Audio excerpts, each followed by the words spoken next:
What's up, guys, and welcome to the stream. I, as always, am the Wombat of DM, and we return to our Seregen campaign with our fine fellows below us.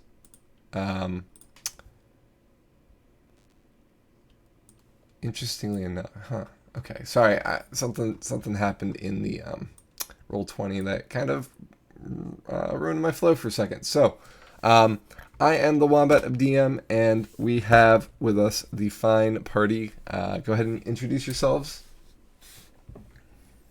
Hello, I am the Banewall, and I am Belzian Gilkis, the half-elf monk.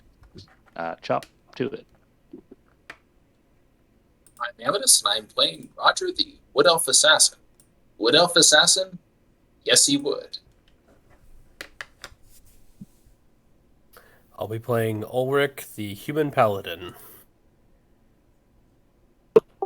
I am Jaeger, and I'm playing Yarvik, the Slayer of Cured Meats, the Halfling Ranger.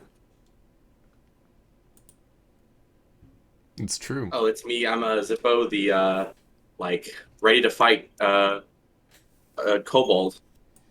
I have question marks right now, so I can't answer the last part. Nobody knows what I am. Am I a demon? Possibly. Some say I am. He is Chaos Incarnate, right? Yeah. And then I am playing the DNPC, Jordan, the Human Bard. Also the team mascot, apparently. And I was called Dad last session, so yeah, I'm a man of many names. But I think Zippo's the team mascot. oh, okay, fair enough. He's the small animal with attitude. So last we left off, we were we had left Piran's place after he went crazy and possibly turned into a giant lion. That was two sessions ago, actually. So we finished fighting a manticore 2 sessions ago, and then we went east. A little aimless. We decided to investigate the Axe Clan some, despite Piran's urgent insistence that they're bad news and aren't to be trifled with. So, of course, that's exactly where we headed. And took kind of a roundabout way to get to where we are now, which is the Valley of Statues. There are statues of giants that have been there for some centuries. Zippo's having some problems with a pendant that he wears around his neck, an amulet of sorts, and some pretty gruesome dreams. And the party observed some bonfires in the mountains and some torches patrolling the valley itself. And when investigating the valley, they found at least one source of torch, a party of Goliaths that was squatting in a circle discussing something before they were so rudely interrupted by our party. Which is where we left off. They kind of noticed the party, yelled trespassers in giant, and fortunately for the party, Ulrich knows giant because of some bad history with trolls long ago. So, Ulrich responded in kind with, "No, no, no. We're just lost." So, and that's where we kind of left things off last time. So, unlike before where I leave the reins in your hands, party, I get to start it off today.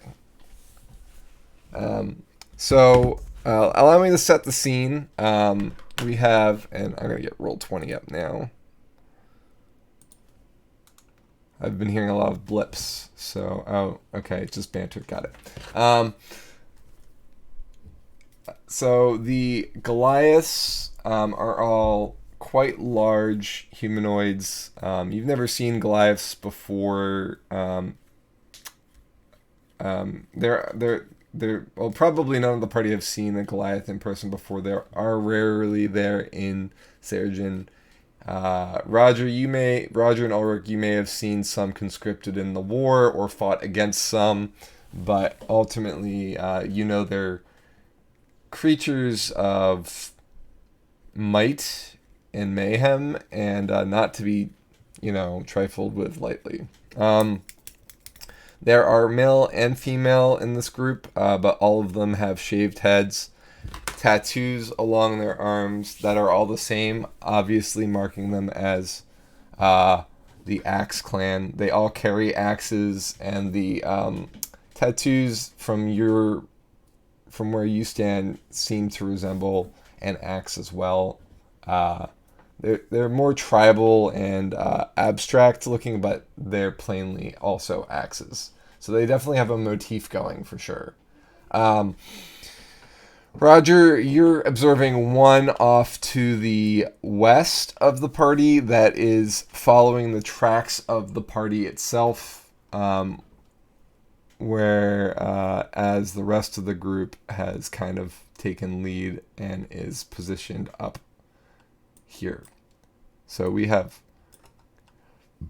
quite a wide playing area right now.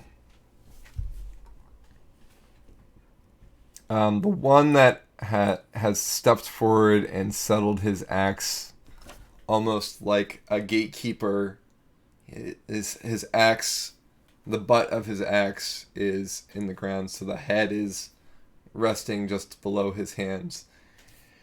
And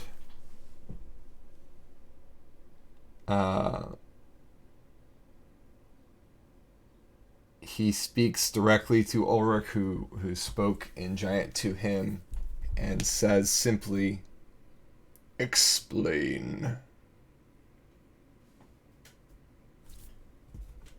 Well, I'm saying this all in Giant, of course. Mm-hmm.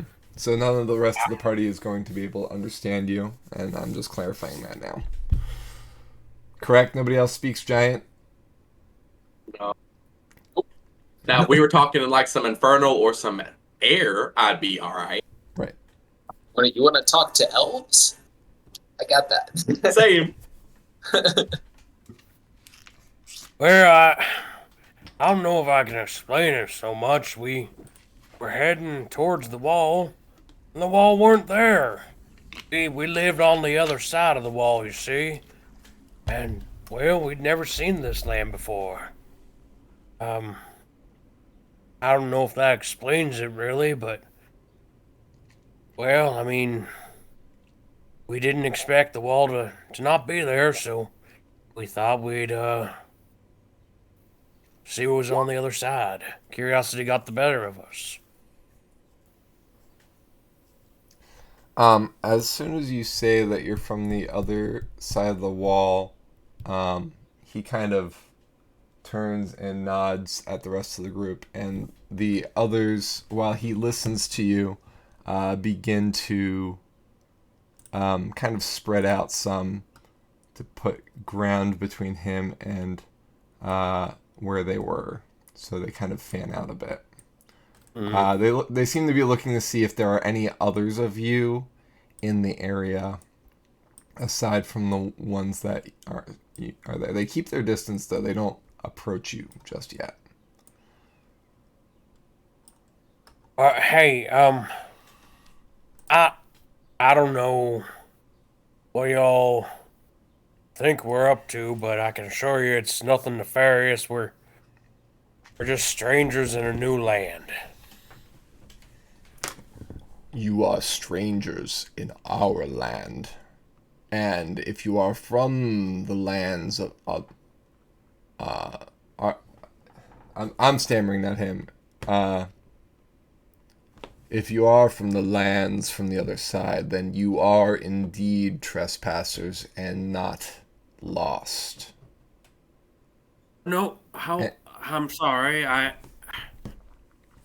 don't know what this place is, so I apologize. We didn't know someone lived here until we started to see things like the statues, which are very nice.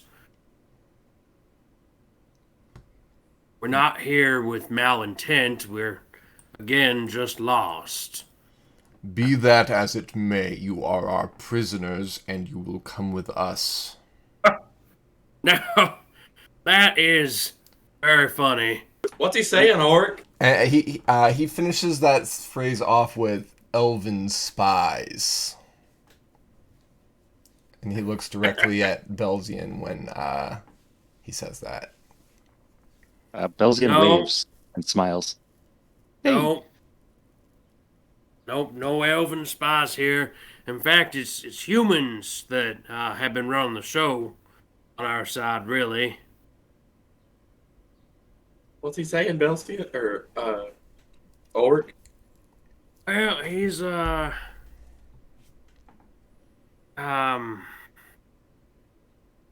Alright, sir, can you understand when I say this? He's just he's not looking at you as you're speaking to him at this point. He's directing the other Goliaths to approach you. Yeah, so he's saying that we're gonna have to, go be his prisoners for a little bit.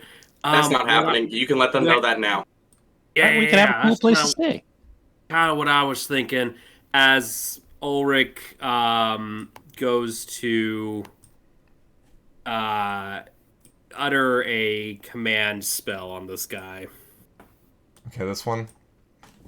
The main Yeah. guy, yeah. And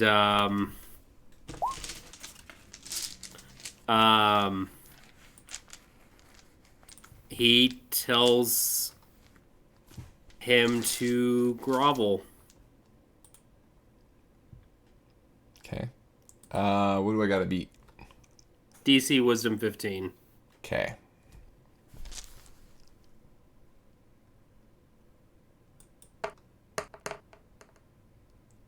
Ooh, that would have been so cool. Yeah, he beats it. Yeah. Well, I'm sure he felt that magic, but He sure did. yep. I'm gonna do some spot checks. Roger, your hide check should be further up, correct? Could you check and see what it was? Will do. Looks like it was a 27. 27. Yeah. All right, let's do a perception. Okay, so the one by you obviously has not spotted you yet.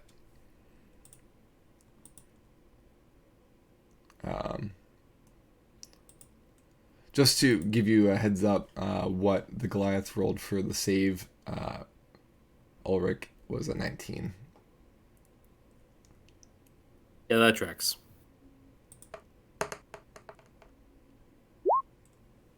All right. Seems like for now nobody has spotted Roger.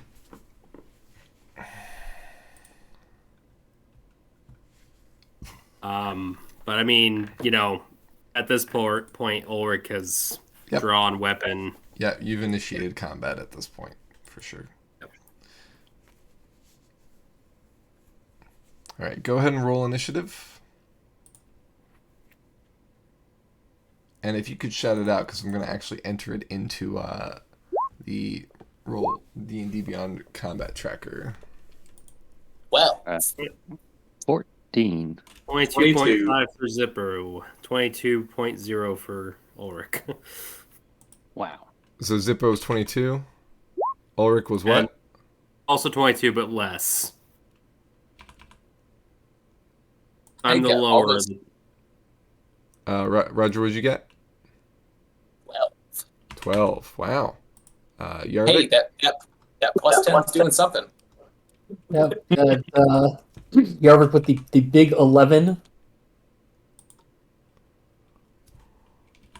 You know, honestly, this does kind of track though, because Zippo is the one that most of the time attacks first. Next time I'm shooting first, and we can ask questions later. They seem to want to take us as prisoners, but should we take them as prisoners? We're And 100% do taking non-lethal one. with a ranged attack. So Or spells. Accidents happen. Roger, I rolled a 12 as well for Jordan. Your dex is what? I have a plus 10 to initiative. Okay, then There's you're no definitely way. going before Jordan. Yeah. I'll just make Jordan an 11. That's actually really funny because we got two 22s and two 11s. So. And then the Goliaths. They have no plus to initiative, so it's just a straight roll. Which, of course, was a 13.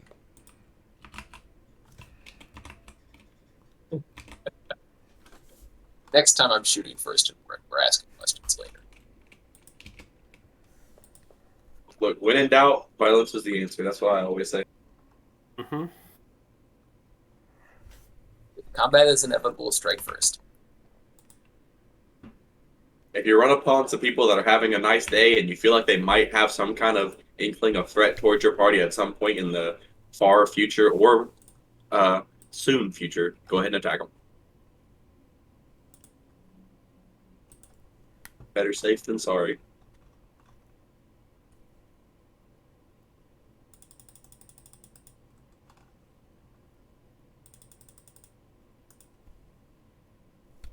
Okay. Okay. So, being that the Goliaths are currently in this kind of V pattern here, I think this is where they're going to start off. So, Zippo, you are first in initiative. What will you do? Okay. I can see this guy, correct? Like he's just standing in front of us. This one? Yeah, the red dot guy. The red big dot. leader Yeah, boy. he's yeah. The only one you can't really see from your visibility is this one down here Gotcha. Okay. because the trees in the All way. right. Let me double check something here.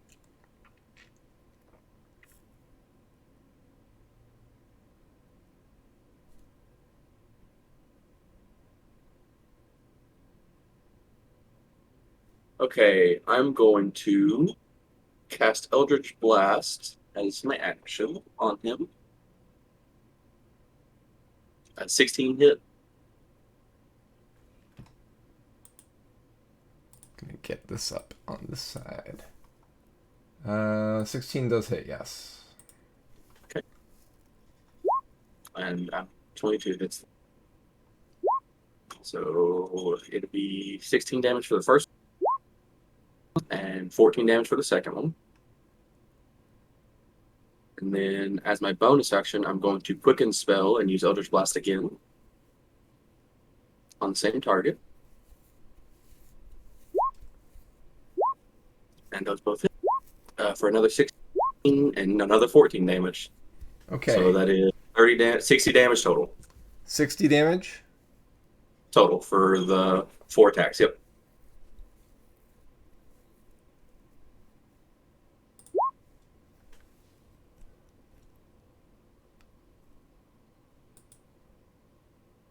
Wait, does Eldritch Blast shoot twice now? Yeah, I get 2 shots at it at level 5. And so with Quicken Spell, I can shoot it 4 times. Oh, Give me one second. I have something I need to check on an ability. Ulrich, I'm going to ask for your insight on this, if I could. So, have you ever played a Goliath before? Or used a Goliath? Yeah. Are you familiar with the term Stone's Endurance? It's a reaction. Been a bit. Okay. So I'm afraid I don't When know a it Goliath offhand. takes damage, it reduces the damage taken. Is that total damage or per hit? So it's each time you take damage. So that That's would what be I per thought. hit. It would be yeah. And then So it would just be on one of them. It would just be on one hit. Yeah. Okay. And that's because they only get one reaction, right? Yeah, and they could do it once a day. Yeah, although I'm not 100% that Eldritch Blast is one you can twin because it does stipulate it has to be a single target spell, and Eldritch Blast can break away. Just if I'm gonna bring in rules lawyery stuff here, but So you're using 2 Eldritch Blasts, and then you're also twinning them, you said, right?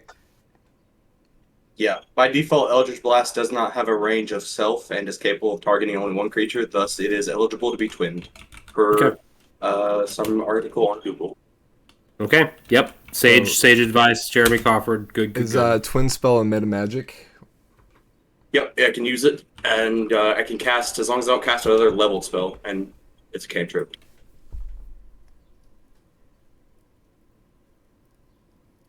Quicken, or it's not twins, but it's quicken spell is the one I use, by the way. Oh, quicken. Not quicken, so I can cast it again. Got it. But I could twin it also if I wanted to. That's just I just want to make sure I'm full. Oh, so sorry. Just to add a little wrinkle on that, if you read on in that atomic, it does say once it hits 5th level because it has multiple targets. It's only when it's the single bolt. Yeah, that's for twin. I quickened, not twinned. So quicken spell is a free quicken action. spell, yeah. You can perform another action, even casting another spell. So because you're casting Eldritch Blast at a higher level, you get more Not a than higher one. level. No, I'm at level 5, so I automatically Okay, so you fired automatically get it. Okay. Yeah. And then you're using it again with your quicken. So quicken spell uses up a 4th level slot though. Okay. And it does not provoke an attack of opportunity. All right. Seems good to me. So he reduces that by 9. So instead of 60, it's 51.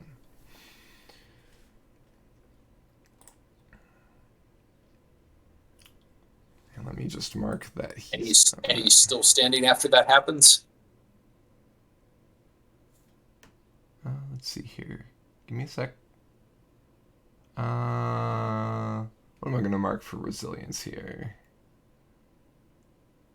We'll do this one. And then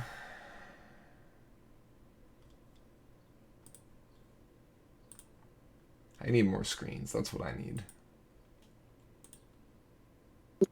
3 screens is the new 2 screens. Indeed. All right, so first of all, can everybody still see? Okay, good. Second of all, where did I click off? No, there it is. Okay, perfect. All right, 51 damage. He is still standing, yes. How hurt does he look? That definitely seemed to sear him, for sure.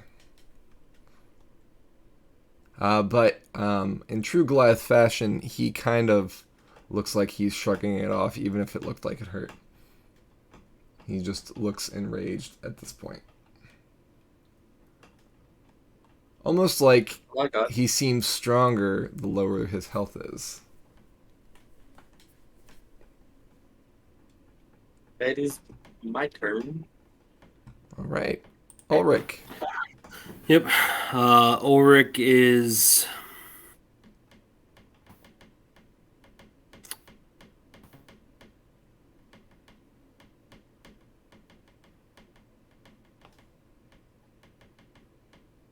Yeah. I mean, it's the guy in charge, so he'll charge him. With his... I think he's going Great Axe instead of Mace and Shield in this case. And comes down with an attack and critically fails. Seems like the axe does not like attacking other axes. He tries again and critically succeeds. Wow. So, when I do that, I'm also going to spend spell slots to smite him, of course. I do a second level slot. Remind me, what do you do for crits, Josh? If it's ×2, it's 2 rolls. If it's ×3, it's 3 rolls. Yep. So I'll just do the thing here. So that's 19 non-magical slashing damage, it looks like. Okay. Right. Yep. And then on top of that, we have our smite damage. So let's see, I did 1d8, 1d8 for each spell. Okay, so 3d8 radiant damage to him. 3d8 radiant. Whew. For 19 more radiant damage. And then as a bonus action, we are going to...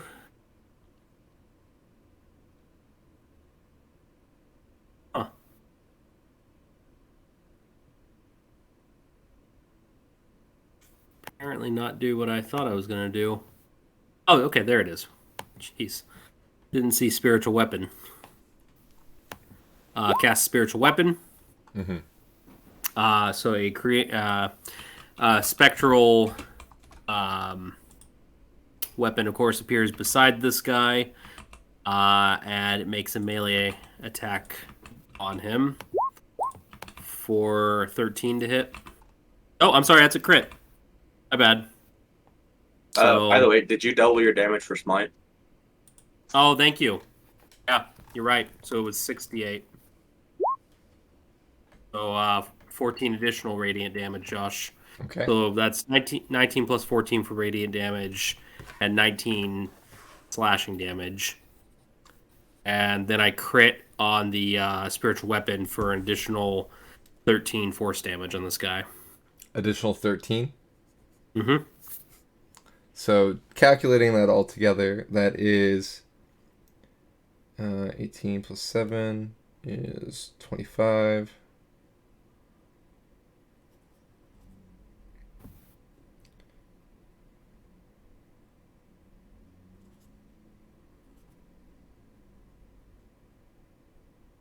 Should be about 75 damage, give or take. 4, 5, 6, 65. Yeah, I got 65.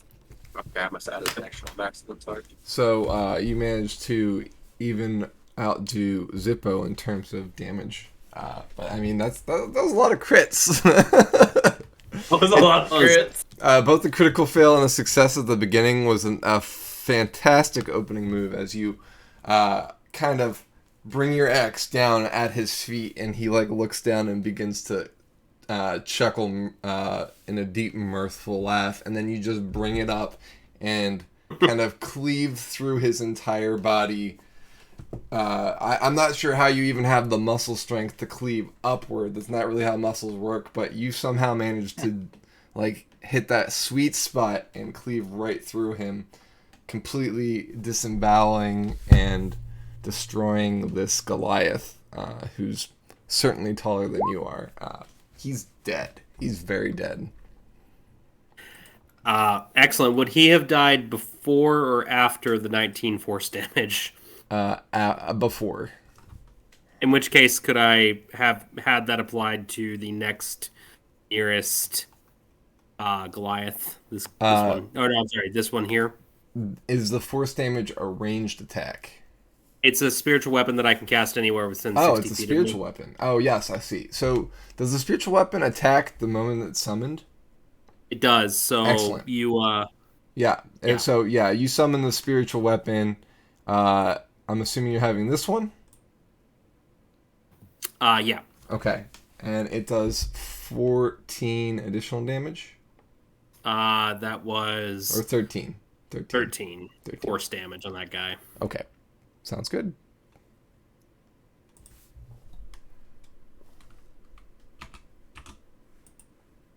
All right, excellent. That's Ulrich's turn.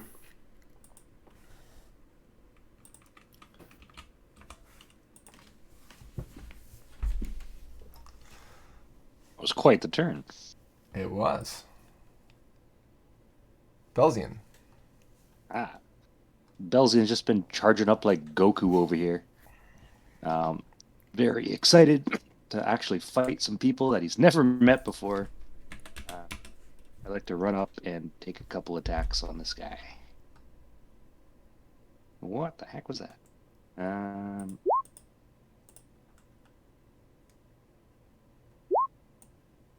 Does a 12 or a 25 hit? Sorry.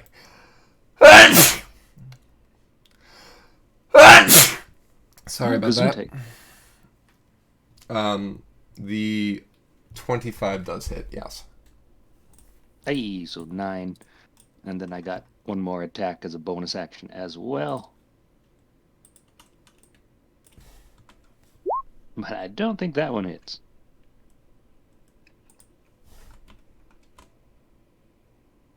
But that's all Belzian has for now. Alright, so you've brought up this one. We're going to say he's Goliath C. And you did how much damage? 9. 9 damage, thank you.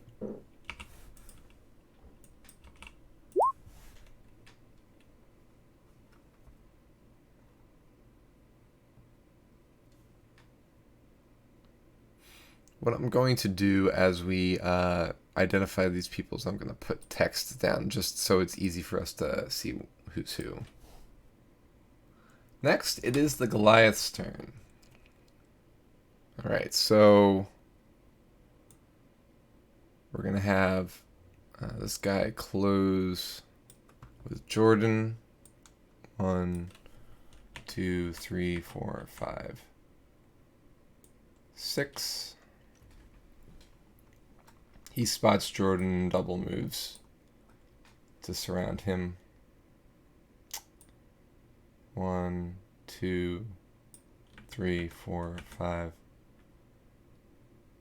6.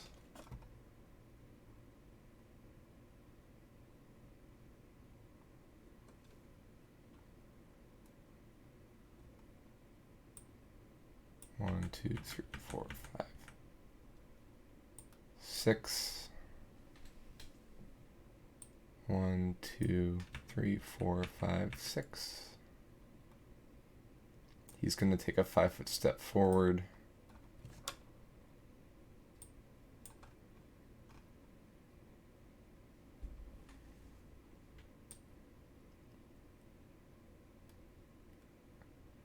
He's going to move around Belzian. 1, 2, 3, 4, 5, 6. Alright, I think that's all of them. We'll start with Jordan first for an attack.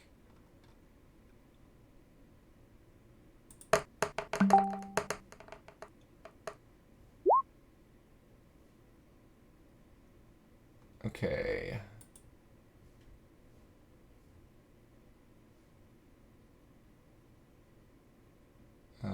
The first hit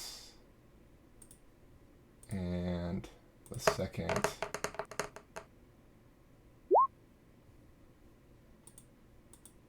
Meter beats, so Jordan gets attacked twice.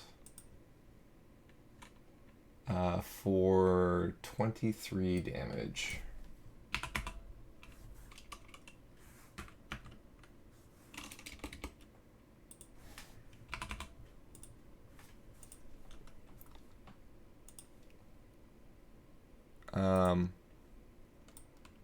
This one pulls out a javelin.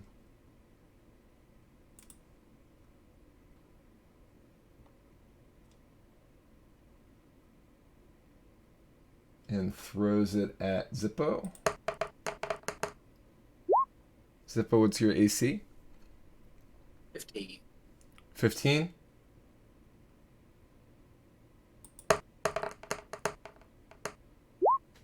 He throws a second javelin. One for the first javelin goes sailing past you and down past the cliff, Roger, you see a javelin hit the ground about here.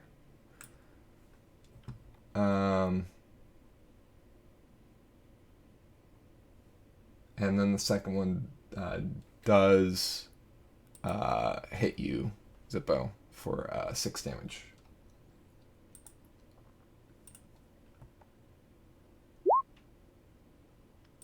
The other one continues to move. Instead of throwing a javelin, he closes using double move.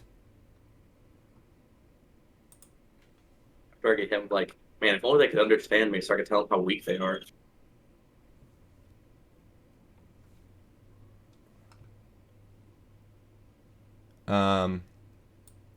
We'll go over to Ulrich.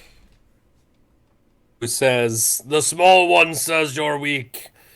And, giant. Okay. Your AC? 16 right now. Alright. The top one makes 1 attack and does 12 damage. With a great axe of his own. It's not. It might even be ancestral. You don't know. The second one misses completely. Slightly demoralized by the fact that their leader has kicked the bucket. Belzian, you get 2 attacks. First attack hits, and second attack is a crit.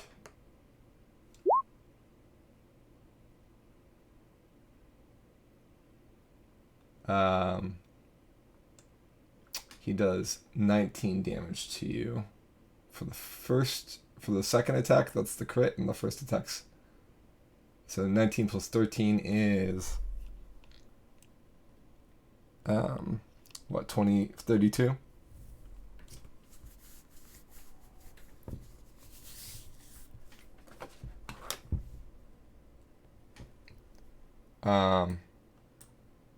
And then last but not least, Yarvik, you're attacked with 2 javelins.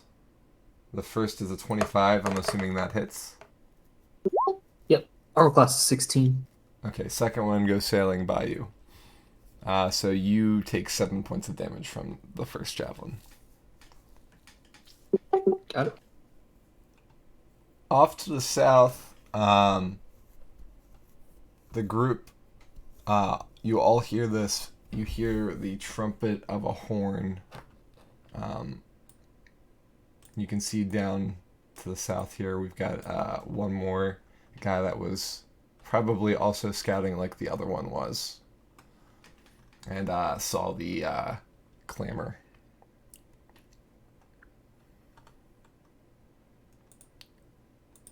All right, Roger, you are up. Is the one that Zipper shot at still alive? No. No. He's ours split in half. Okay. So you both focused that one down.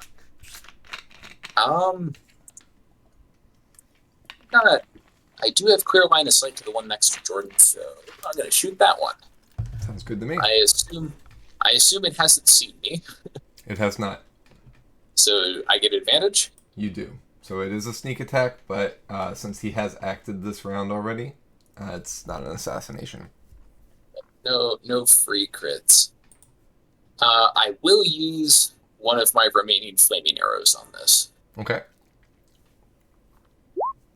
With my attack with advantage. Which definitely hits. And then plus 1d6 of extra fire damage. So 10 plus 16 plus 6 fire is 32 to that guy. 32 damage from your 10 plus 16 plus 6. Plus 6. All right. And then I'm going to hide again.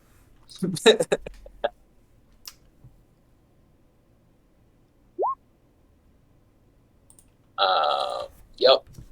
Hi. Fortunately, Roger thinks that's a good enough hiding spot. All right. And I guess I'll use my very last move action to... I don't know. I guess you can't trade move actions for other things in 5th edition, can you? No. Well, I don't want to move anywhere, so here's where I am. I guess I can dip back behind this tree. Okay. And that's my turn. All right. Sounds good. Well hit. Jordan doesn't really like the position he's in right now.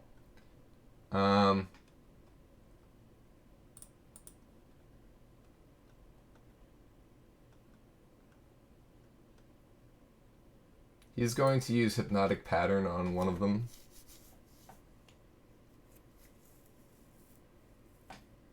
Actually, each creature in the area, so it's going to be anyone within a 120-foot range. So each creature in the area who sees the pattern must make a Wisdom save. On a failed save, the creature becomes charmed for the duration. While charmed, they have a speed of 0 and are incapacitated. I don't think it's not 100. It's 120 foot. Oh, Like, yeah. you can cast- 30-foot area. You're right. So it'll be everyone in this zone. So around Zippo, Yarvik, and Jordan. Because that's 30 feet. All right. So let's use that.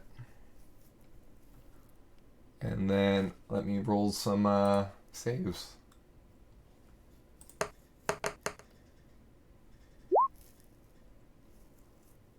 D is hypnotized.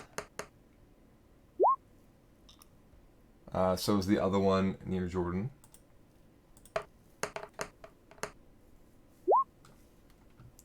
Zippo, this one goes slack.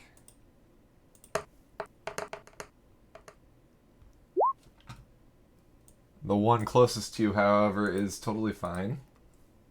Of course. Always. That's Yarvik, same with you, he's fine. And that would be all of them. So, Jordan did manage to take care of himself pretty well.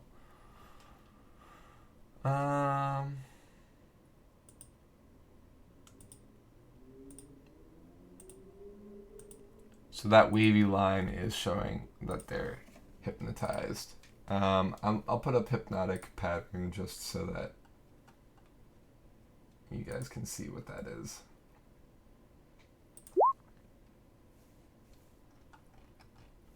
Okay, that didn't work. One sec. There we go.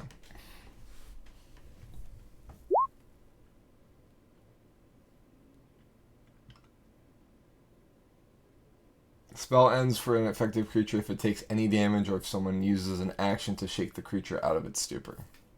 So, these guys can be awakened if you attack them, but they won't actively be doing anything until that happens or up to a minute.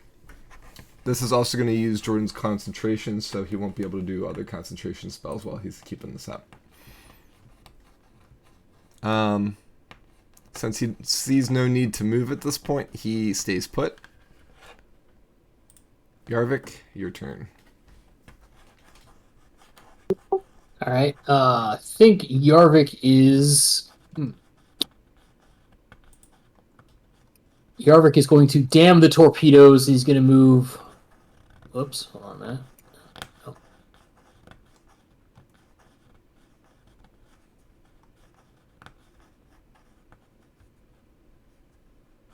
And then he's going to turn. No, hold on. And he's going to turn back around and he's going to shoot that guy. He's going to try sharpshooter, which is going to take a -5 to attack to potentially add a +10 to the damage roll. So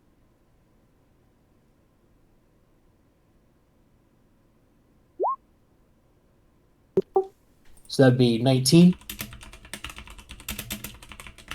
That hits.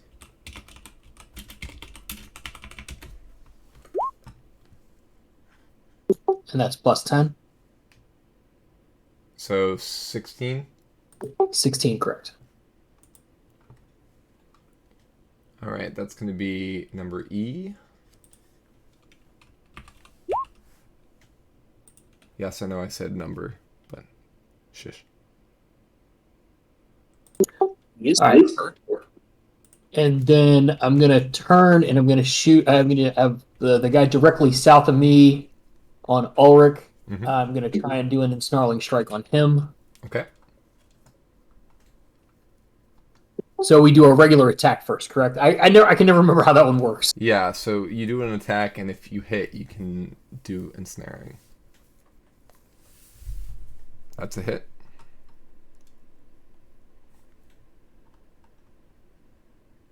Go ahead and click the display VTT. The bottom button, not the top one. Second, it's display V. Or I guess cast in VTT, maybe. It's whatever the bottom button is of the two. Yeah, it's did I hit the? Yeah, display. It would be display. Sorry, the white one, not the red one. Hold on, let me find. Yep.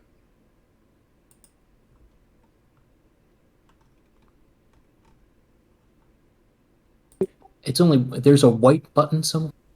Yeah. So if you click on ensnaring strike, up in the top right of the tab, it says cast on VTT, and then below it says display in VTT. If you're using dark mode, it's not white. It's the background color. I got it up, so I'll click it for you.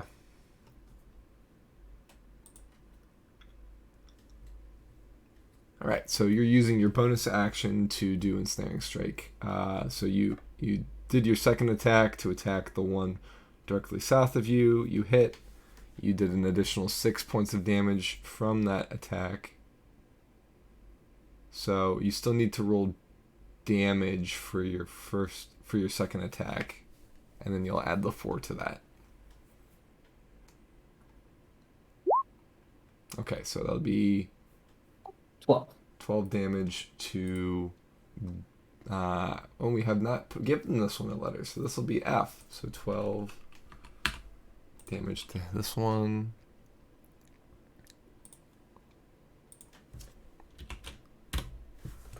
Okay. Everybody can see those letters, right? I know they're small. And you did how much to E? You did 6 piercing? Yep, 6 plus 10. Plus 16. 10, yeah.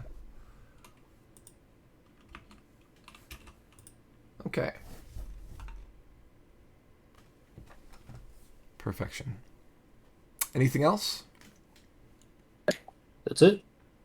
All right.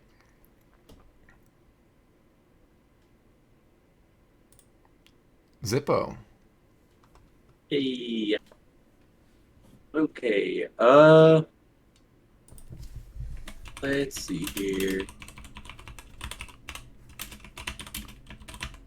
I'm thinking I'm going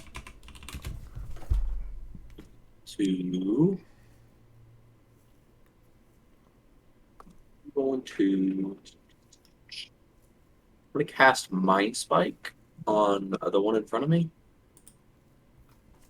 Okay. I need to. Are you serious? That I rolled 2 1s on 3d8. I'm so mad. I need to make a DC 15 Wisdom throw, please. So, when casting within like a 5-foot area, do you incur any attacks of opportunity for casting? No, it's Go ahead. If it's a ranged attack. Okay. Is Mind Spike a touch? No, it's just a save. Like I can choose one Okay. person. It's just. But now that I remember it's a one person, I'm gonna actually twin spell it with my last sorcery point to hit the E guy over here. Okay. So I'm gonna check real fast because I haven't actually used twin spell before.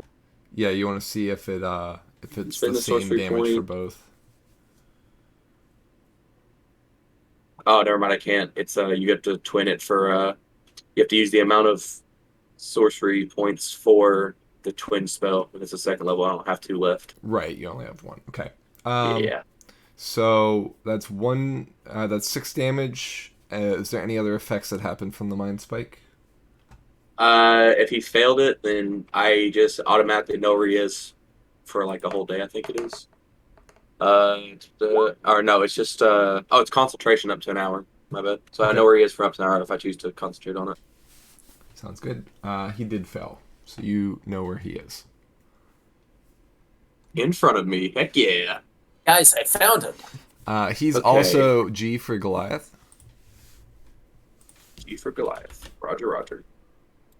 I'm going to take it this time to take my bonus action because I used a leveled spell slot. I can not teleport. I can summon winds from my storm sorcery to move myself 10 feet without provoking an opportunity attack.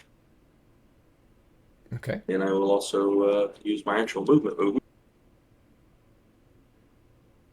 go. Let's see. Hold on. Let's see here.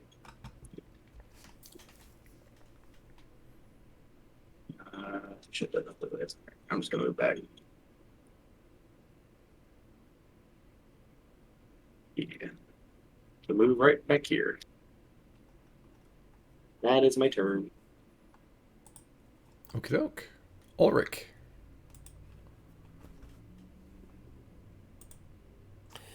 All right. Ulrich has lots of friends right now. So he's going to first attack the guy to the north. Mr. F. Mr. F.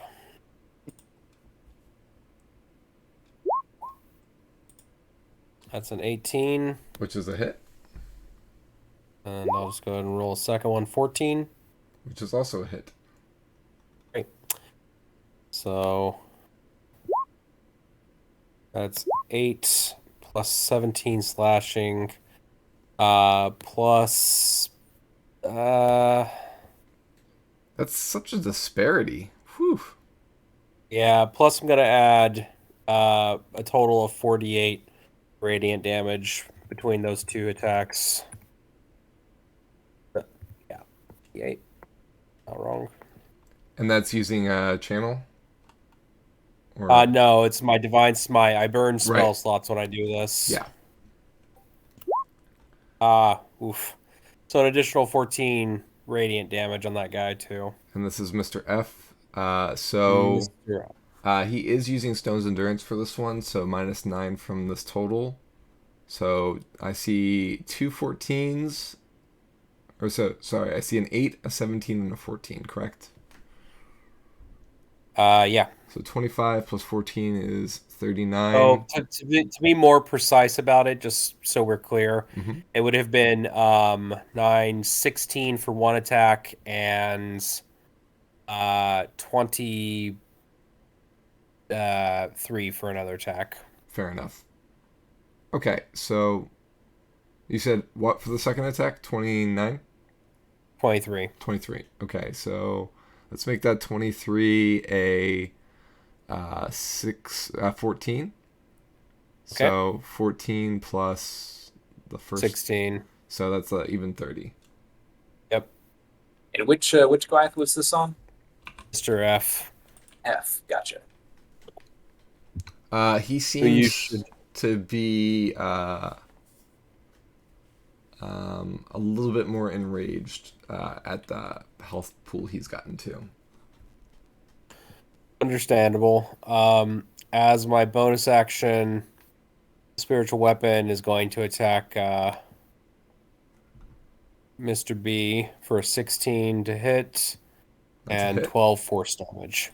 12. Done. Use the force, Ulrich. And that'll be it. Okay. Belzian. Not looking too good, Belzian. Belzian doesn't feel good, but pretty sure he can do this wholeness of body thing because it's an action Very nice. to recover a little bit of HP. And 3 then I'll use times your monk level. Yeah, so I'll use my bonus action to actually take some swipe at this dude. Does a 26? Yes, it does. Yeah, and I can turn my attacks into stunning strikes as well. So if this gentleman could take a... Hold on. Where is it? There's too many things. A constitution saving throw, please.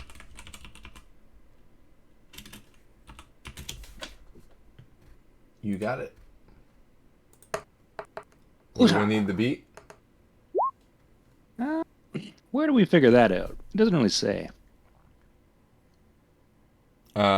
Stunning strike must succeed on a con saving throw. Let's look at your character sheet.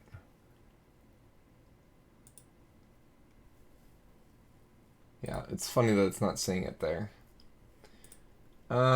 For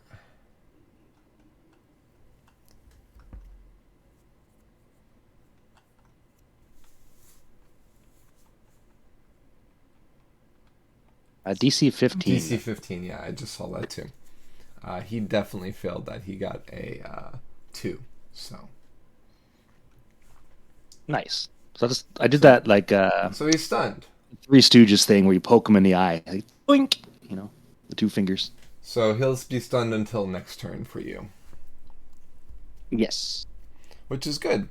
So you healed yourself up, what was that? 18? 18. Yeah, because 3 6s. Cool. Neat. And we'll say that he is stunned. So we'll do a swirly thingy thing. Cool. So C is stunned. All right. That leads us to the Goliaths. So,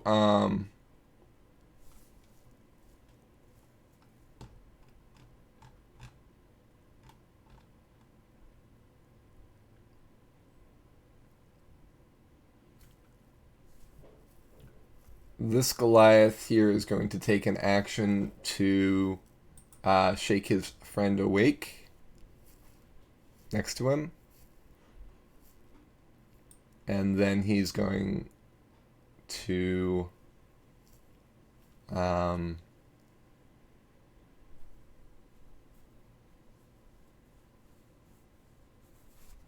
move forward 1, 2, 3, 4, 5, 6 to go after Zippo. This guy is going to, and since he used his action to wake up his friend is now no longer hypnotized, and he can also move. 1, 2, 3. I'll move the G back to be with Mr. Goliath. And move the E to be with Yarvik.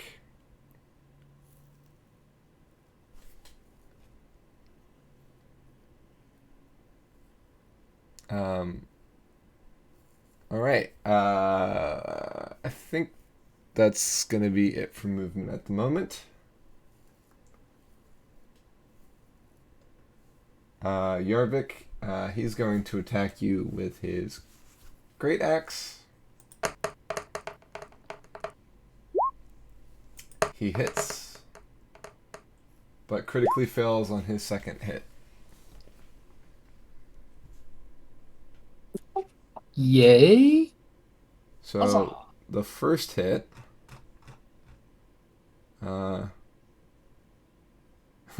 he does 6 damage.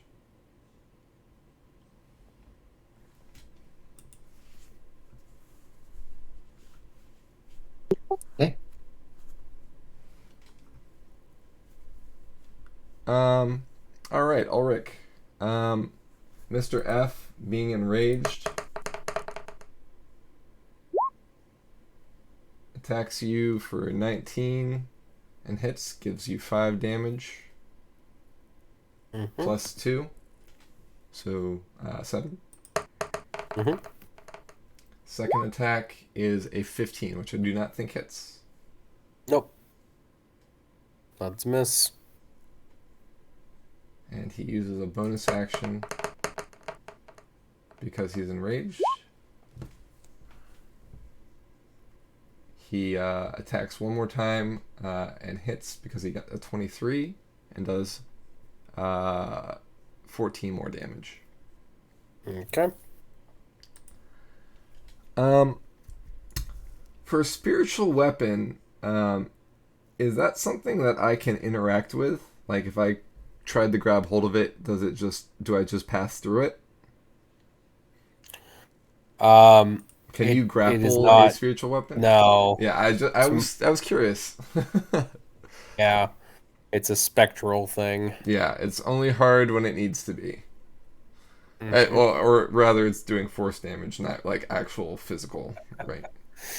No, you got it right. It's only hard when it needs to be. Yeah. All right. Well, the other guy's going to attack you then. Yep.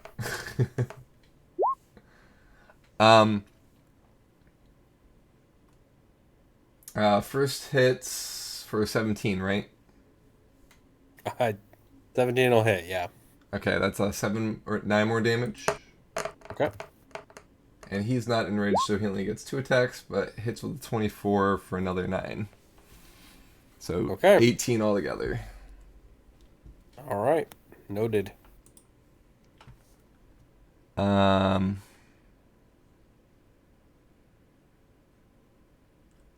This guy just got woken up. He can move this round.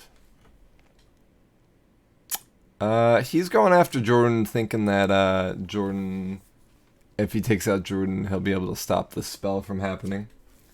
Jordan will need to make a concentration check if he does get hit. So he's not wrong. The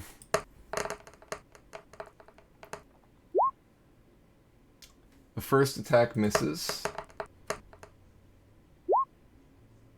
The second attack hits. Okay, he does 9 damage to Jordan.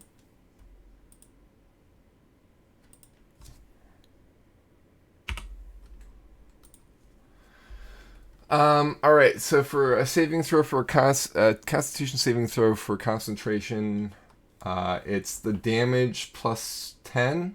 Is this the save?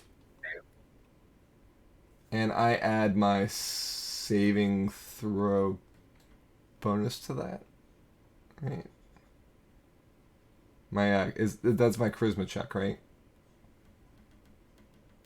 I'm trying to remember. I haven't done this one in a while. For concentration, it's the DC is either 10 or half the damage you take, whichever is higher. Okay. So, and then you just make a Constitution saving throw, and that's it. Okay. So I rolled a 4. So the damage was 9. So it's 10 or 5, whichever's higher, right? That's right. So he breaks concentration. Hypnotic goes away. Bum. Uh-oh. Man, I thought that was a great spell until he got hit, right? All right. Since those two wake up, I guess they can go this round. They're all going to gang up on Jordan. Oh, no. Hi, Jordan. We'll miss you. First attack's a miss. Second attack hits for 10 damage. Other guy attacks and hits. and Jordan goes unconscious as he hits Jordan with the flat of his axe, knocking him unconscious.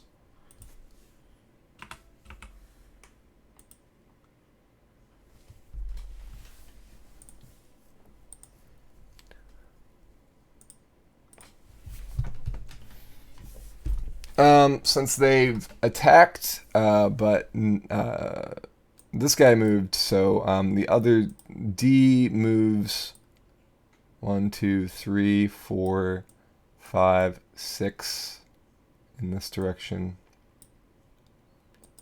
And 1, 2, 3, 4, 5. Actually, he'll just jump down. 4, 5, 6. Heading towards Zippo.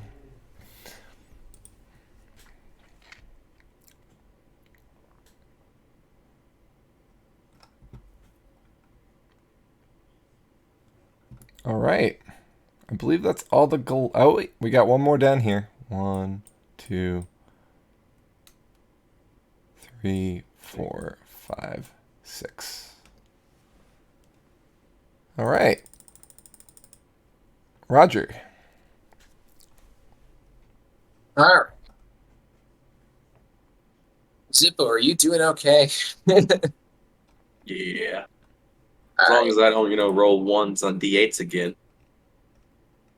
All right. I'm going to move up here so I've got line of sight to number D. We're going to shoot him. D is far enough back from where you are that's a cliff face there. It's not a flat. So like when he was closer to the edge, I allowed it because you could still see him. But he's far enough back now that angle's kind of not great. Gotcha. If you moved south more, you could probably get him because of the distance you would be from the cliff. Do you see what I'm saying? Like, Yeah. I'm kind of looking at this from a 3D plane. You're really close here, right? But you're farther away from the cliff if you go down here.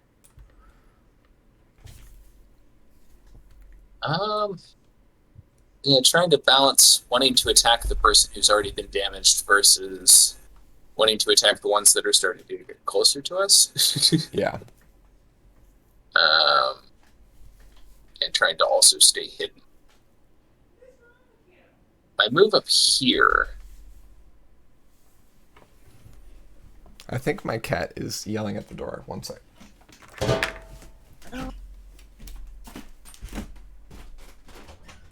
Do you want to get in? Just going to make that move and stay hidden. That's annoying.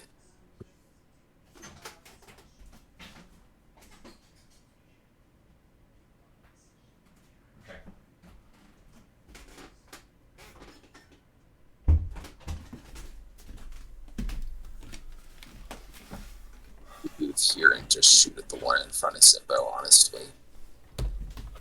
I have returned. Alright.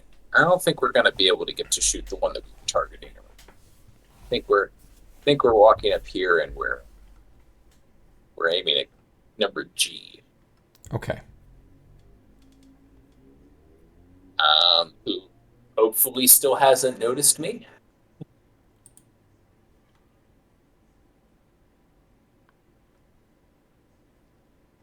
Get at least one attack roll. If I am stealthed, I would get another one for advantage. So with your stealth, he does see you. He has a passive of 14. All right. Well, does a 13 hit? It does. Meter beat. Hey. Or actually, no, never mind. Not meter beat. It just hits. Good to know. These guys are wearing hide armor. That's not anything like metal. So.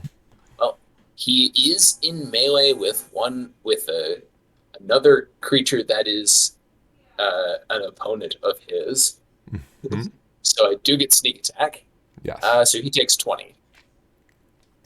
20 to G. Yep. And then I'm going to move back here and hide again with my bonus action. Okay.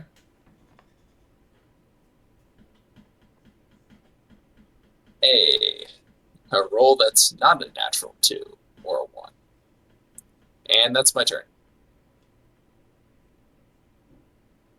Jordan's unconscious, so it's up down to Yarvik.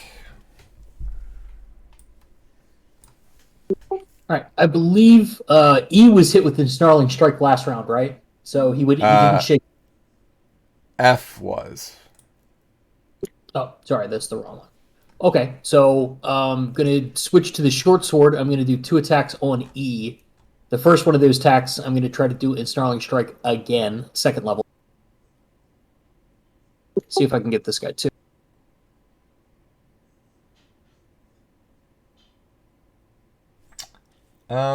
And I actually missed rolling that strength check to see if he succeeded in that, so he might. Let me do that real quick. Okay. What's the Sorry, what's the saving throw for ensnaring strike, by the way?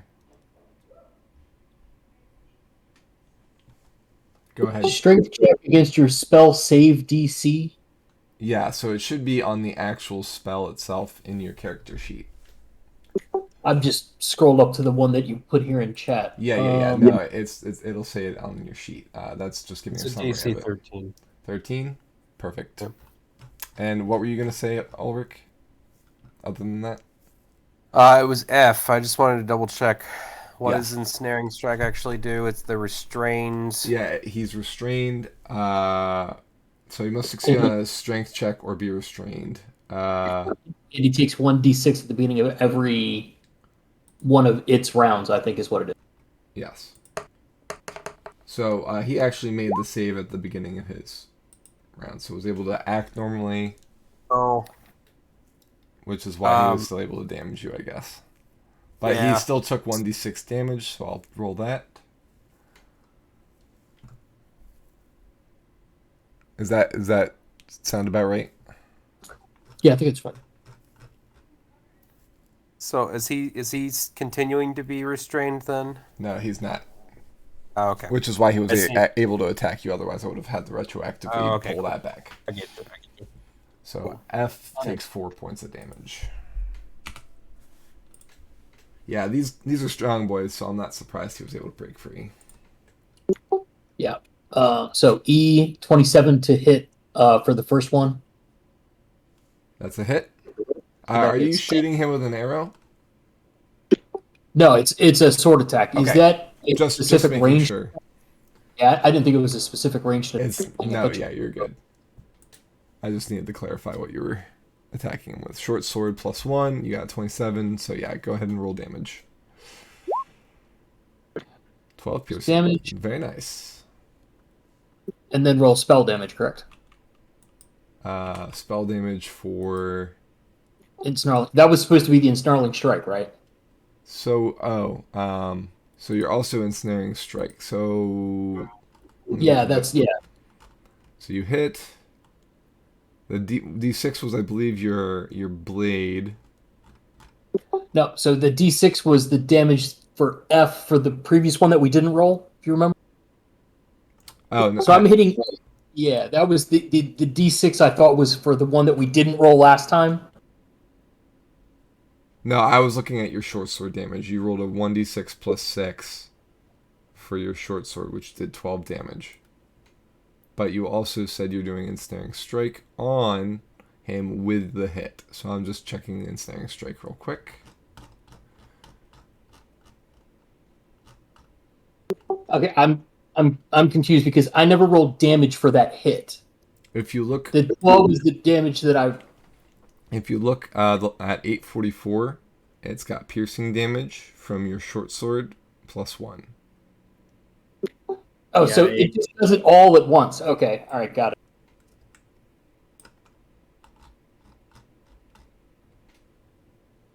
All right. So when you hit a creature with a weapon attack, so yes, so ensnaring strike does occur. And you're using this as your bonus action. So he will see if he's restrained next. Do I roll that save now or next round at the beginning of my round?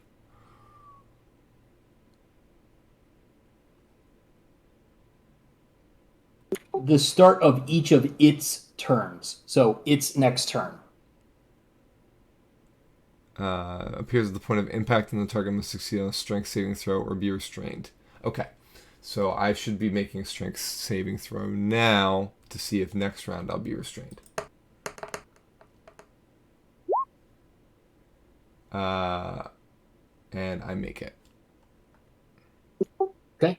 So then the next... vines reach up from the ground, grasp at the at E, Mr. E, and he kind of bursts his muscles out and breaks the thorny vines. All right, and it's the next attack. Okay. A 12 hits. Okay.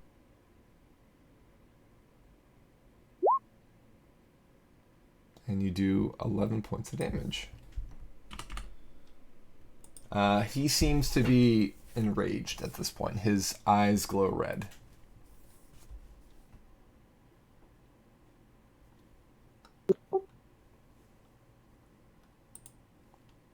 All right, anything else? I believe that's everything you can do, right? All right, let's move on to Zippo then.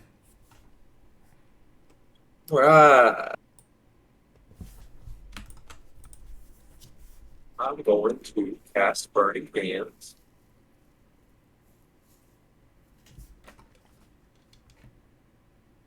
Oh, I don't know why I cast it twice. It was the first one. It was 15 fire damage. You have to make a dexterity saving throw of 15.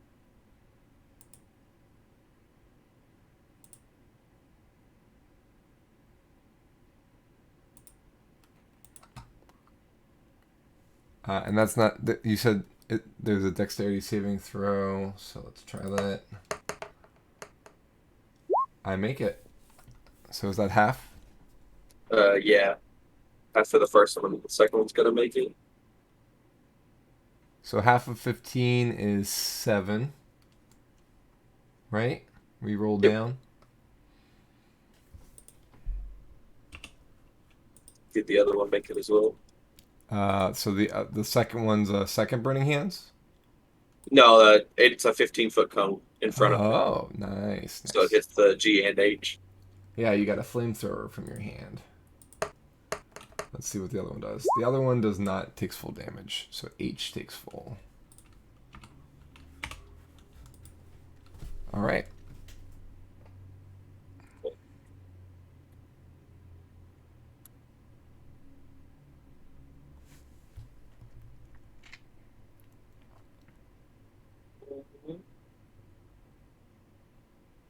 I use my bonus action to give myself my movement again without broken opportunity attacks. Going back in because I would like to use Eldritch Blast, but they keep getting in my way. Yep. So you used, was that 30? Well, how much movement was that? It's 40 because I get 10 for my bonus action for Storm Sorcerer, so it's 40. Okay, and you normally have 30 movement? Yep. What's Brimhilda doing at this point? Yeah, I forgot I don't take her with me when I do my movement. Do it? I don't think I do. Let me double check this one. I just realized that, we were all kind of traveling with our animals. I'm assuming the horses got left at the statue when you crept forward to investigate the group, but I know you usually bring Brunhilde with you. I wanted to check on this. It doesn't say anything about if I'm on anything, so I'm guessing it's just me. Yeah. So, and hopefully she doesn't die, but she's still probably sitting there. Okay. Feel free to give commands to her. Talking's a free action. and she can move on Yeah. your turn. Okay. I'll just as long as they're not attacking her, I'll have her sit there. Okay. So if she moves away from them or towards them, and I can see her as a threat, attack her. But if she just sits there, maybe they'll be lulled by her cuteness. I know I sure was.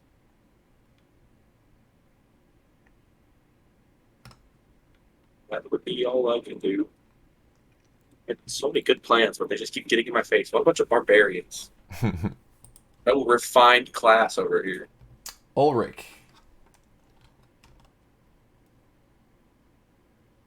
All right. Ulrich is going to channel divinity, and sure on the range here. Okay.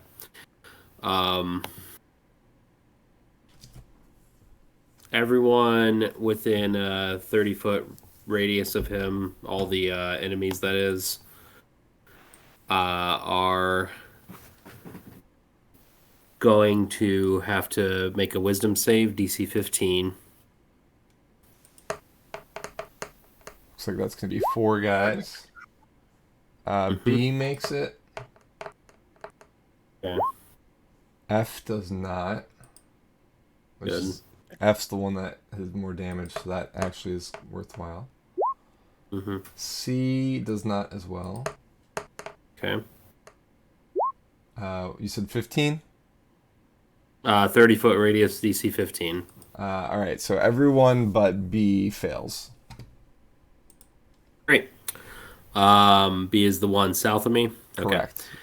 Okay. So they're all now frightened of me for a minute. They can repeat the save at the end of their turns. Then, along with that, of course, we've got our bonus action and the spiritual weapon's going to attack B. Probably going to miss with a 12. 12 hits. So okay. Frightened means that they have to run from you or and can't move toward you, correct? They can't move toward me. So, specifically, frightened creature has disadvantage on ability checks and attack rolls while the source of its fear is within line of sight. So, and they can't willingly move closer to me. Okay. So, if they can see me, they have disadvantage on their attacks. Okay, so like if F tried to attack you, he'd still have disadvantage. Yeah, okay. That's right. Same thing, but it's not just me. It's disadvantage, period, because I'm terrifying. Yes. So if they can see you, they have disadvantage. Yep. So Yarvik and Belzian are both both their opponents have disadvantage. Okay. 6 force damage to hit B. Okay. And I'm going to.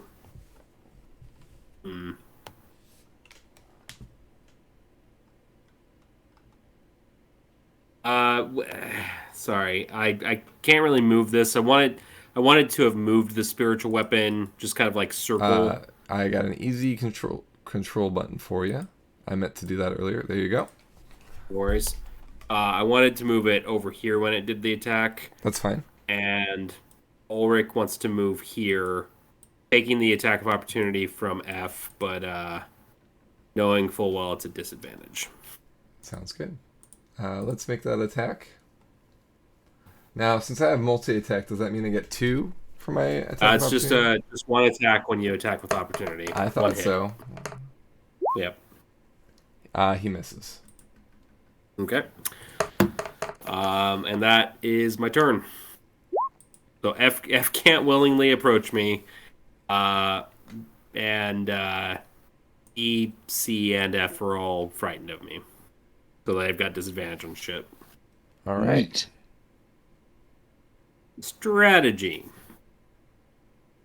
So, question. If I turn my back to the person I'm afraid of, I no longer have line of sight with them. Does that mean I'm less afraid?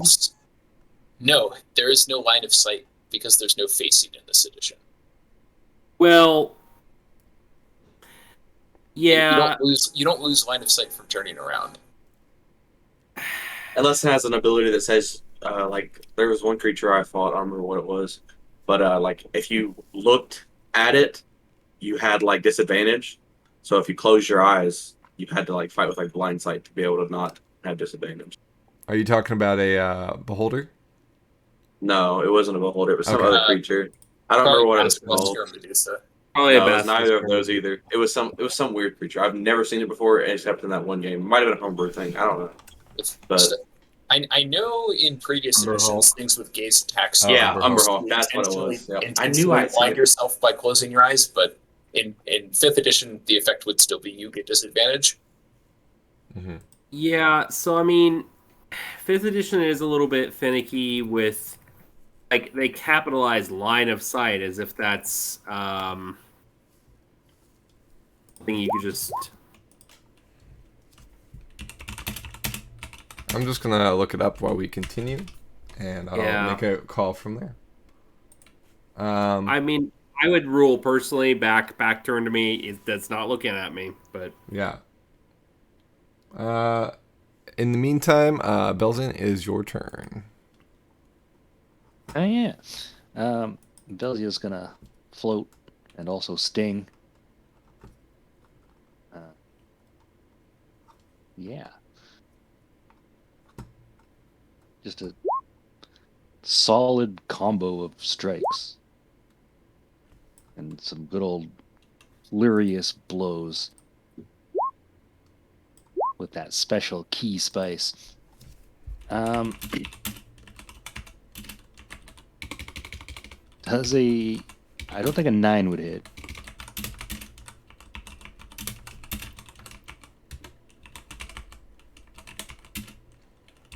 We got some line of sight info. All right. So you're doing flurry of blows on. Now, do people get advantage on these frightened people, or? I don't think it's advantage on. Okay, just making sure. How about the fact that he's stunned? Do you get advantage that way? I don't believe so. Okay. yeah, if he's stunned, you get advantage. Attack rolls against this creature have advantage. Okay. So see if you get criticals on any, and reroll that last flurry of blows to see if you hit. So Come you on. Just, I guess, do 4 more attacks and see if any of them. All right, first one, nope, it's not better. Math rocks. Let's go. Second one was better, but not a crit. Third one is not better, and the fourth one you do now hit. So so we'll count the 5, 5, and 10, and then for your last one, we'll count the 10 from the last one because that one was a success, whereas the other one wasn't. So that nice even numbers there. You've got 30 damage on this guy, and that's Mr. C, right? Sting like a bee, he did.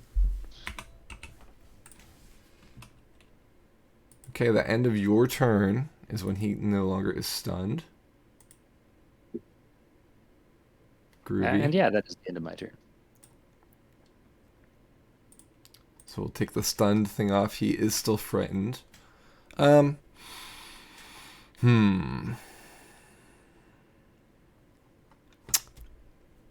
Despite being frightened, I believe that he's still going to stubbornly attack Belzian. Bring it.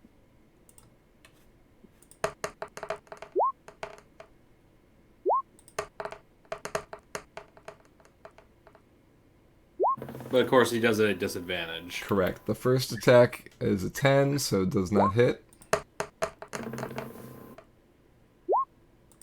The second attack is a 21, which does hit, correct?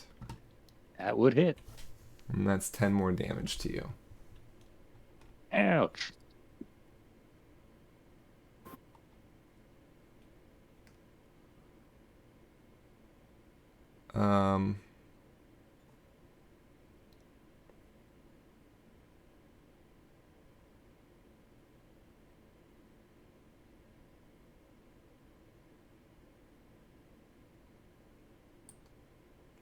F runs away from Ulrich.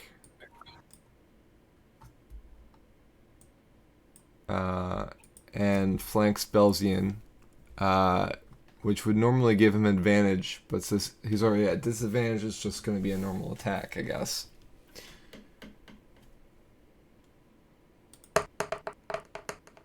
Even Stevens.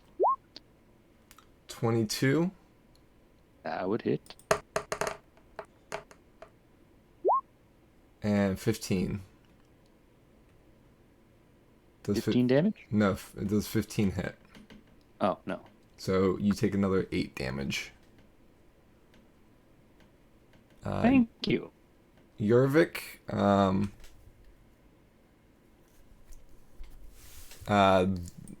Mr. E is actually not going to attack you with his axe. Instead, he chooses to grapple you. That's a mystery. Yes. So you're considered a medium creature despite being a halfling, correct? Good question. Where would I look for that? It should just be your size category. Should be... You sure halflings are small?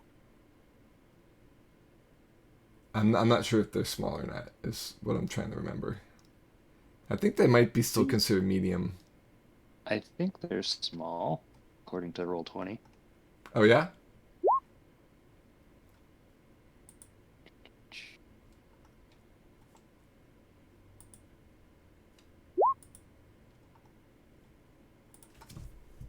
Halflings average about 3 feet. Your size is small. Okay, perfect. Yeah, it does. Yep, I've just found it. It's a small. Yep. Okay, so for grappling, the target of my grapple must be no more than one size larger than you.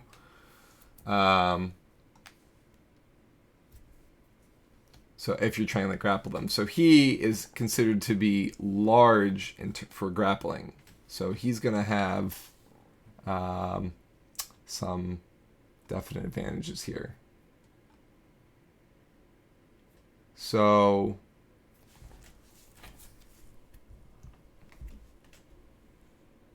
I'm going to be rolling an athletics check on you, and I'm going to have advantage on that because I'm a size greater than you. However, I have disadvantage because of Ulrich's channel divinity because I'm frightened. So it's going to be a straight athletics roll. Okay, it won't be you. There's no advantage, disadvantage at this point. So you roll athletics and I roll athletics, and we see who wins. The target can also roll. You could also try, acrobatics. yes, dexterity acrobatics. Is that what you're going to say? My athletics is actually higher than acrobatics, so that's the one I'm going to stick with. Okay. Okay. So you actually managed to outmaneuver his hand, and you are not grappled.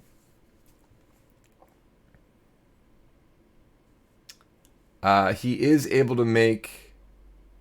Oh, sorry. If you want to grab a creature or wrestle with it, you can use an attack action to make a special melee attack. A grapple. So he can try and grapple twice.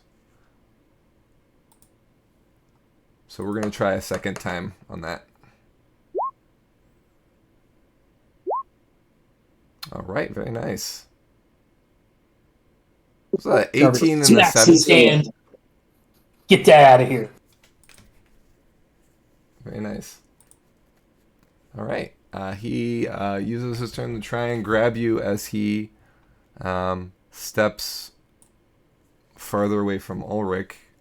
Doesn't incur attack of opportunity. But yeah, you basically kind of like slip out of his grasp each time. All right, I think that accounts for everybody up here. Ulrich, did I attack you with B yet? Nope.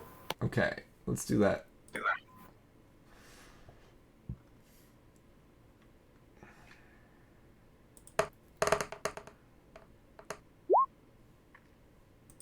first attack misses. And so does the second attack.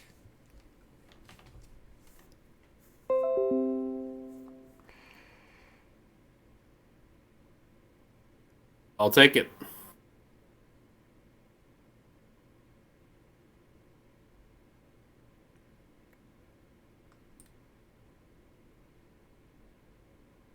One, two, 3, 4, 5, 6.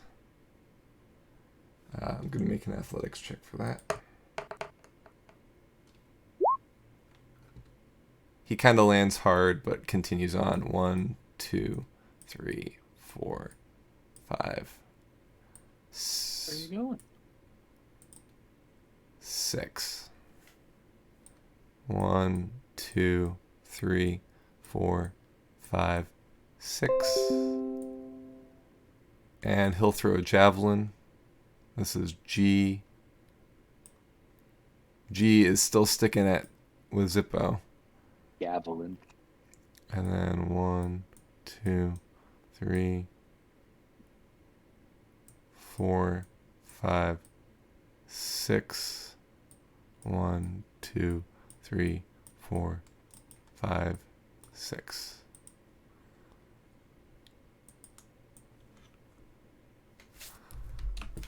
All right.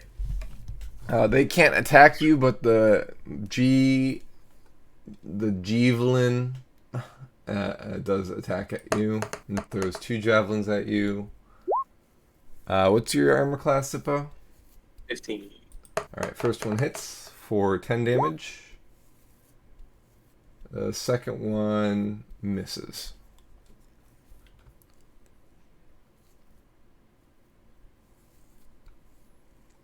I 1, 2, 3, 4, 5, 6. Moves to flank Ulrich, which gets him advantage.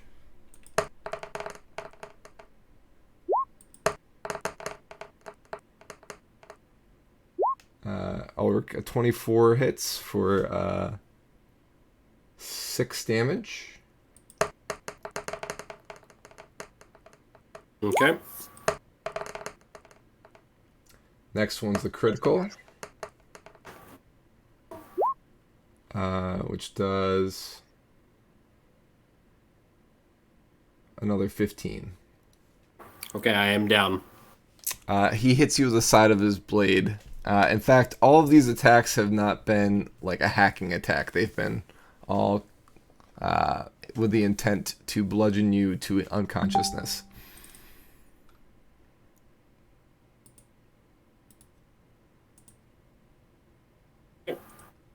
All right, Ulrich's down.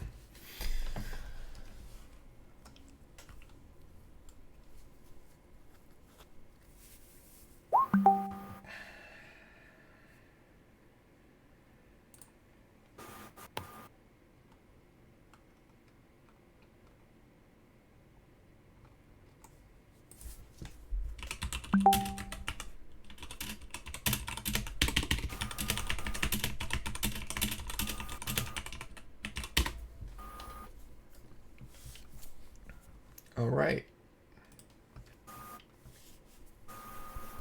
I'm assuming the frightened effect still is in effect, or no? So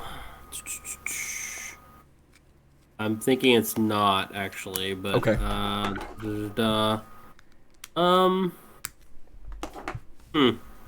Interestingly, it doesn't actually say anything about me needing to be conscious for it. Does it require they do- concentration? No. Then I'm going to say you're still scary even if you're sleeping. But they do get to, again, make the saving throw at the end of each of their turns. Okay. Let me do that now before I forget. Yep. That's 3 of them. That's a 15. First fails. Second fails. Third critically fails. Not that that matters. So it's still in effect.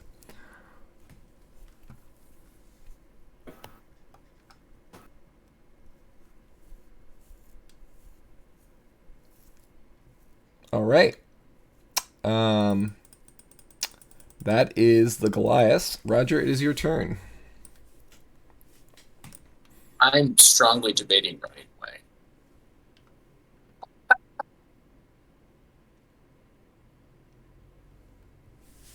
In fact, I could probably outrun these guys pretty easily. And I don't think I can kill any of them to make the odds not be terrible.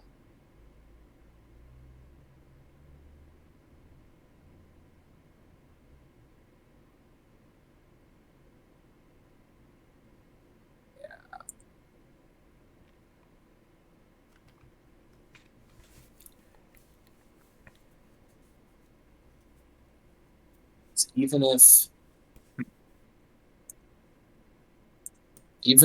if all of the other Goliaths have half the health of the one that we dropped earlier, then we still only have like a handful slightly above halfway. There are 3 that are currently enraged.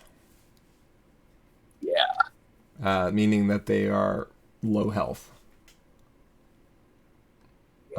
And there's, I guess, 5 that are either... all of them are damaged, but 2.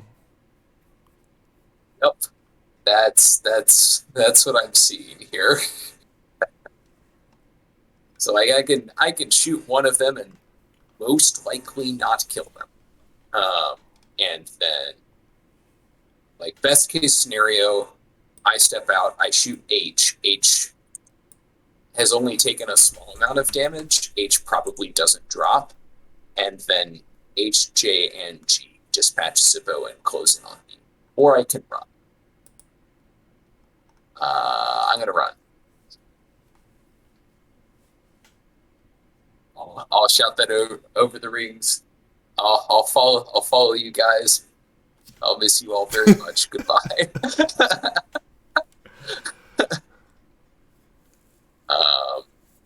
And I'm gonna beeline it out of here, off to the left side of the map. Okay. Are you going to still keep the battle within view? Can I? I mean, you can. That's why I'm asking. You're keeping your stealth, and you'll only be able to move slowly in order to maintain that stealth. So I think you won't be able to double move. I think you get half move when you're stealthing. So like double moving would be, like if you're doing a full move, you'll be moving your full move action just to move. Okay. If we're maintaining that 28, I will continue doing that. I figured you would. Yep. So you'll still see the battle for some time, and you'll still be within range of the battle with your 120 range. So 150 range. Okay. Show off. Showboating here a little bit. No, I'm just kidding. It's a longbow. Yeah. It's in the name, Wombat. Like, come on. All right, so you're moving. So you've moved 20 feet so far, or 15 actually. Yeah, I was here. Yeah. So I can move another 15 feet off the edge of the map. Okay. Yeah. So 1, 2, 3, 4. So 10 more feet from there. And you're going directly west? As long as that path is a reasonable one to take, yes. Yeah, as you can see, the path that goes into the trees is the path that you followed to get here initially. So, okay. All right. Letting the party know that I'm going to follow them if they get captured as best as I can. But okay. Are you going for the horses to get your horse and get out of there? Are you going to try and take the other horses with you? What's the plan? Aren't the other horses up on top of the hill with all of the Goliaths? No, they're with the statues. The statue that you guys were looking at in the columns before they went over. Yes, I will probably try and go get the horses then. Okay. Or at least I'll head in that direction.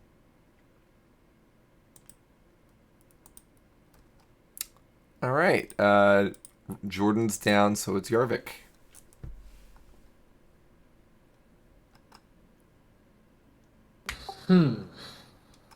Puts Jarvik in a tough position. Yarvik, I will say your guy is has red eyes, showing that he's got 1 health. I was going to try to take him out and then figure out if there's a way to extricate us from this. But right now, I'm going to deal with the problem in front of me, which is Mr. E. So I'm just going to I'm going to try to hit him.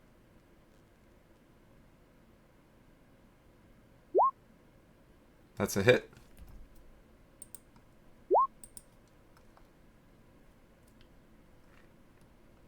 And he's down. I assume you're not doing the same favor. You're going for the killing blow. Is Yarvik aware that they're not? Is Yarvik aware that they're not? You know what? I wouldn't say that you are aware of that. I guess. I saw Ulrich cut that dude in two. Right. And I haven't watched the combat with Jordan. So right, yeah, you just saw Jordan go down and you saw Ulrich go down. So yeah, you probably, without like inspecting, you just know that they got bludgeoned and they went down. I'm going to move over to Belzian since he's still up. Which one of Belzian's attackers looks worse for wear? Let's see. This one's F. So let's see, F and C. F is slightly worse. They're both red-eyed, though. I am going to. I'm going to move directly over and attack F. Okay.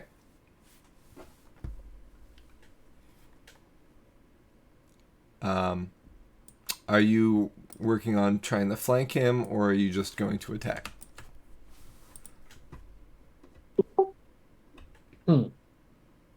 Yeah, that would have been. You still have movement left, is why I'm asking. Okay, so I could move like directly behind him then. Correct. Let's do that. All right, so we just use that attack roll right there. The 13. So roll a second time because you have advantage. 24. Okay. That's both of those were hits. We were just seeing if we had a crit. Roll damage. Jesus. All right. Yeah, there's a 12. Crazy. I bet you're glad you picked up that sword. I know, right? All right. He looks even worse, but his eyes blaze brighter.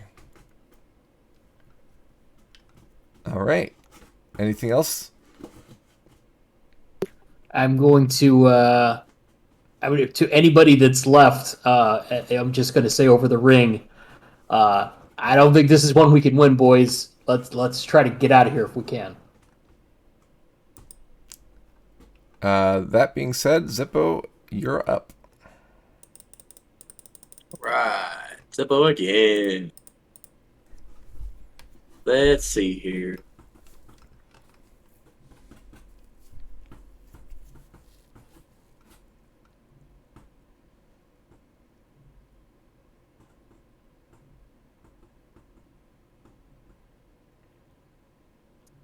Okay, I'm going to cast Burning Hands again.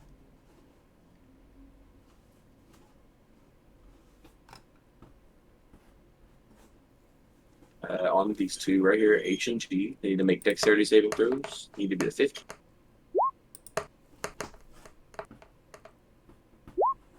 Both fail. They both take 18 fire damage. So that's H and G. Yep. H will use his Stone's Endurance. So that's going to be half of 18, right? 9.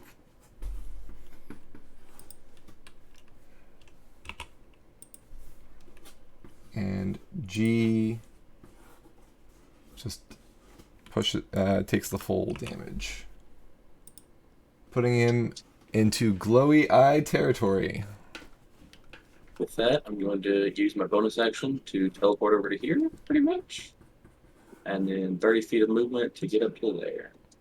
Okay. I'm literally just hiding at this point. Yep. Yeah, you very much are. That'll be my turn. All I right, like or we need roll any a help. nat 20 on. Oh no, you're unconscious, not dying. Never mind. Belzian. Let's go slap happy here. Attack Mr. F.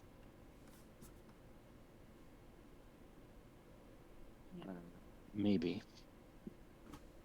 Oh, yeah.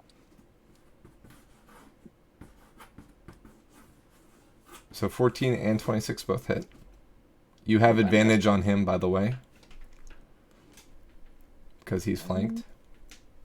So see if you roll a crit on either of those.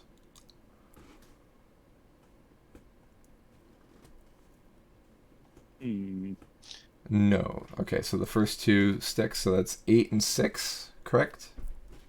14 altogether for F. And then I'm going to do some flurry of blows. So before you do flurry of blows, F is down. Whoppa! We got him. Belzian notices everyone is laying on the ground. Uh-oh. You still got C behind you, and then there's 2 around Ulrich, and you got D up here, and then there's some other ones that went down to the chase after the rest of the party, you assume. And I use flurry of blows on C then. Yeah, go ahead. Yeah. Smack that boy. 11 misses, 18 hits, 19 hits. And you don't have advantage on this guy. I'm not sure why I did so many times. So Oh. check one of those. Okay, so the 18 hits then. Huzzah! So that's 7 damage to C. Anything else? Yeah, we'll reposition Belzian a little bit if I can select the right tool here. There we go. Yeah, that's all I'll do for now. And you can move freely around this guy if you don't need to just do a 5-foot step if you're used to 3.5. As long as you stay within his squares, you can move even behind him. That's correct. Okay, cool. And that's it for Belzian. Yeah. All right, Goliath's turn. All right. Your spiritual weapon is gone now, correct, Ulrich? That's a concentration.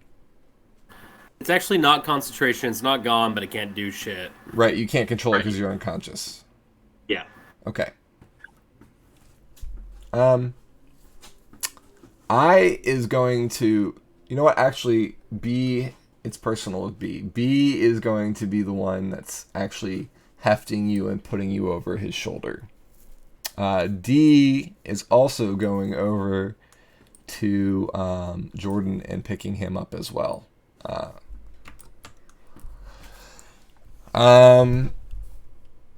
J, knowing that somebody was also shooting them from afar, is going to do a perception check to try and see if he can find said person. Oh, good luck. And just seems to continue scanning the area, and he's kind of like looking around on the ground to see if he can see any signs of you. G uses an athletics check to make a movement to go up the facing here.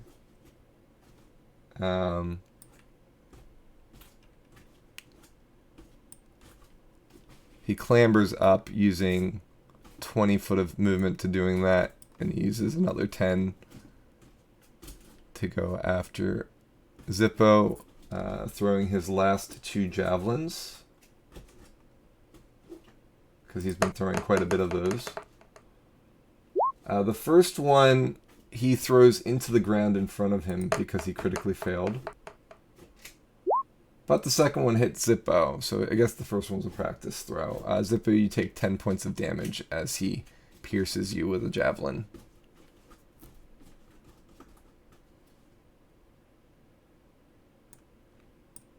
Okay.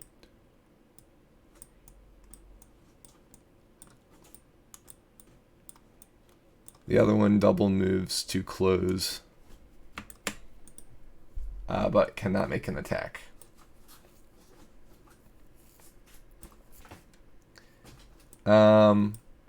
Mr. C, let me move his letter so we can see it behind Belzian's white background.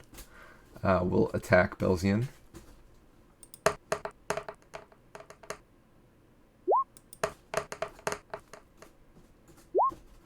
Belzian, what's your AC again? 18. Okay. 1 hits for 8 damage. Ow.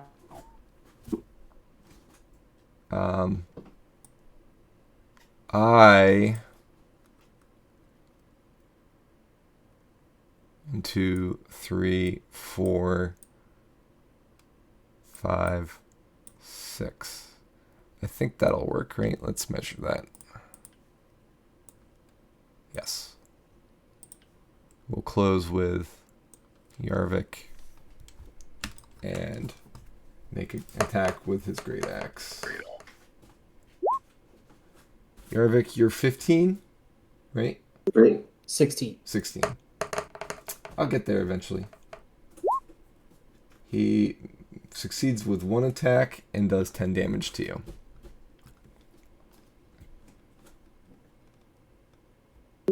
Okay.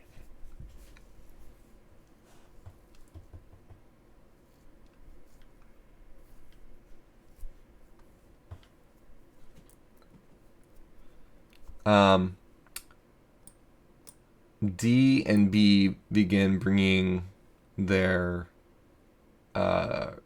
bodies back toward where the meeting grounds were.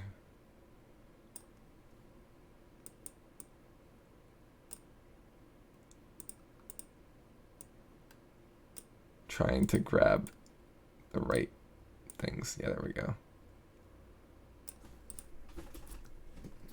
All right. Roger.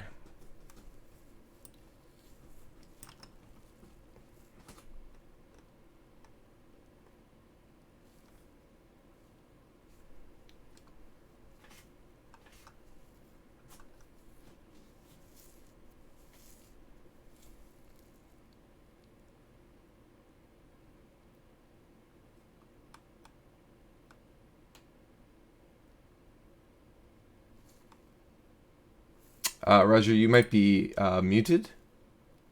I'm back. There you are. I don't think there's anything meaningful I can do here from this distance, so I'm going to continue sneaking away and hope to meet up with the party at some point in the future when they are conscious. Okay.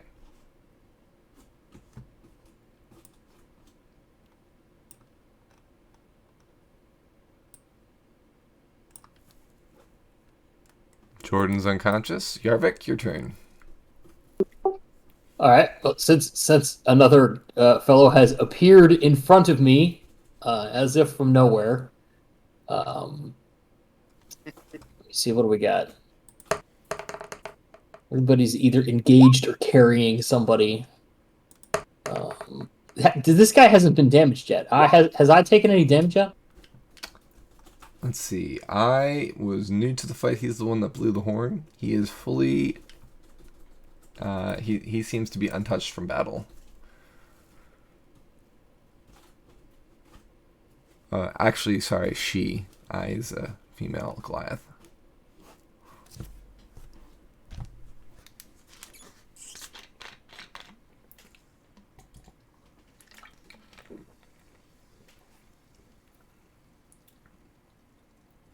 I don't know if you missed hitting the mic or if you're thinking, but I'm not hearing Nope. you. Just contemplating. Mhm.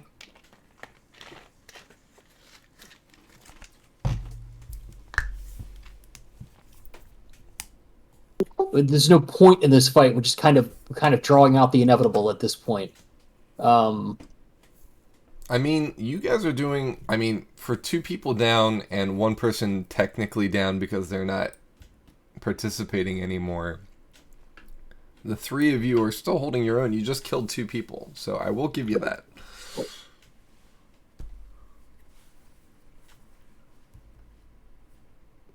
Let's just see if we can deal with the 2 that we have left. So I'll just strike it.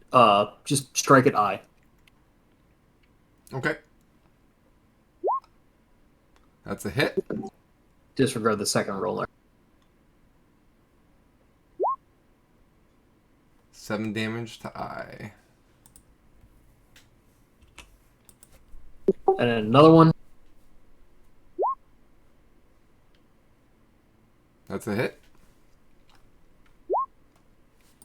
11. Very nice.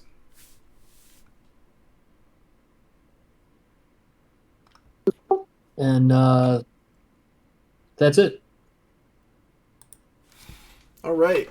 It is the top of the round. Zippo, I know you're raring to go, but let's take a 10-minute break. We're way past 9 at the moment. Is that fair? Perfect. All right. We'll be back in about 10 minutes, everyone. Rest up, and we'll see what happens when we come back from the break. We are back from our short break. Thanks for sticking around. We are at the top of the round, speaking of sticking around. So, Zippo, you are up. Yay. Okay, which one is H the one that's like red angry mode, or is G the one that's red angry mode? G is red angry. G is red angry. Okay. I'm gonna need him to make a wisdom saving throw, please. G to make a wisdom? Yes. G whiz. I can still see him, right? Yes. Okay, let's make it sure. What does he need to beat? 15. Are you serious? I roll low psychic. I'm never using that spell again.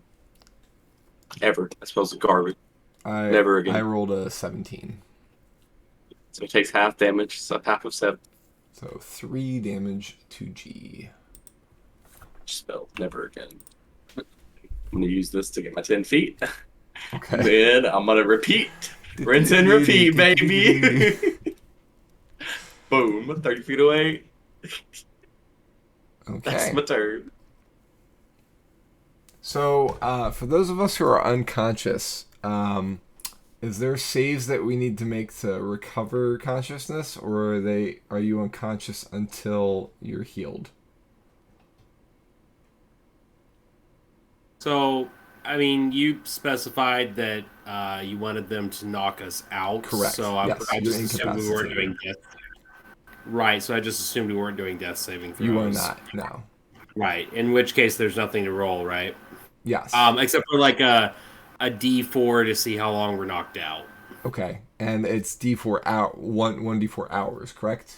That's right. Yeah. Yeah. That's so. Let's do that now. I just realized we hadn't done that yet, so I was thinking about that as we were going through. So go ahead and roll 1 D4. I'll do for Jordan as well. All right. 3 and 4 hours.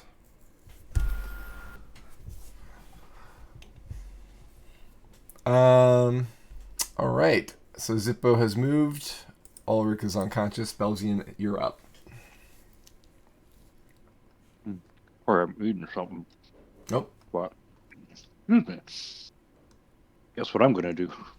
You're going to eat something. That's a hit. And you got a critical. Neat. An additional 1 damage. All right, so that's 20 damage altogether. At Mr. C. Is he still standing? He is. Belzian is amazed, but keeps on attacking. Okay. So you did 2 unarmed strikes. How many unarmed strikes do you have? You're using a bonus?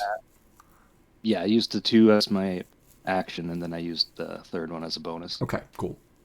That's a hit, and you do 7 more damage, which does bring him down. Neat. So Mr. C is down as well. See you later. Anything else you're doing? No, that's all for now. Okay. Belzian poses in place rather than moving. Goliath's turn next. All right. The remaining, I think all 3 Goliaths that were having the frightened effect are now donezo. So we no longer need to worry about that. All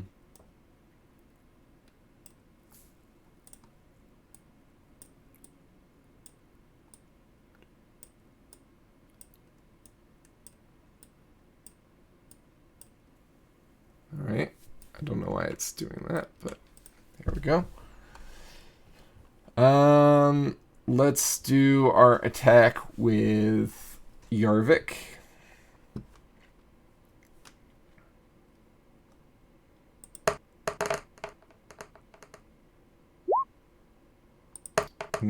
You're 16, right, Yarvik? Yep. Both attacks miss. He's been watching Belzian. As Belzian's been practicing, Yarvik's been like ghosting him back, Karate Kid style with Mr. Miyagi. Axon.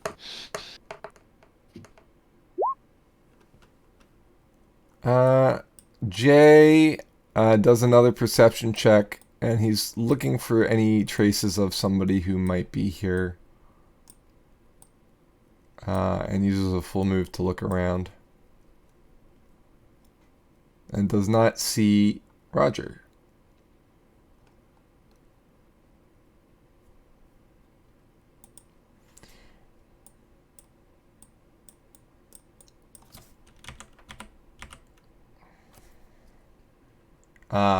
G reaches for javelins, realizes he doesn't have any more, and continues forward. 2, 3, 4, 5,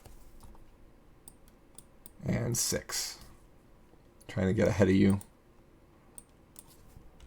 1, 2, 3, 4, 5, 6. And you're within range. He's going to throw some javelins.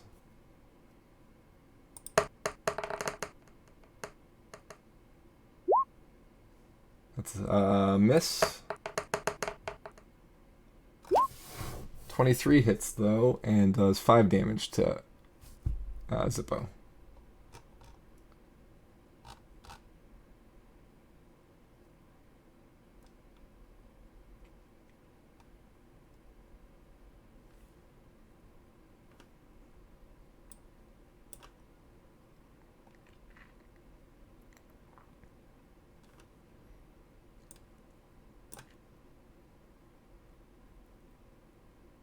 I believe that's everyone that's left. Roger, I'd like you to make a perception check for me. Alrighty. 14. In the distance, you hear an answering horn. Great. I'll relay that information to our remaining cautious party members. Okay. There's more coming. If now might be a good time to surrender or run.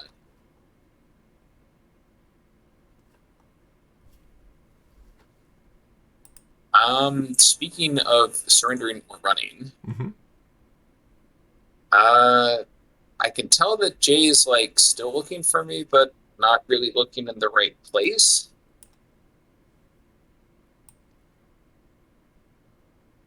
And that one's at 100 and almost 200 feet out from where I am, which means I'd be shooting with disadvantage. Yes.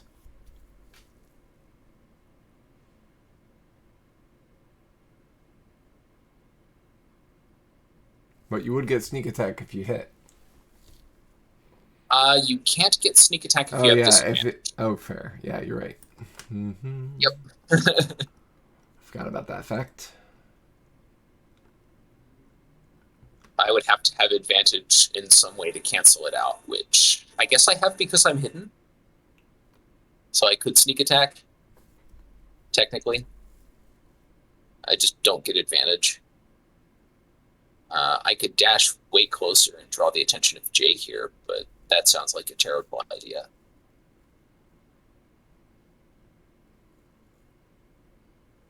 And I guess I could take my pot shot with sneak attack and no advantage or disadvantage because I'm attacking from hidden. At I is a terrible target though. One I want to shoot is G, but I don't have line of sight to G. No, I think I'm just going to maintain stealth and keep bugging out. Okay. You are now at the horses.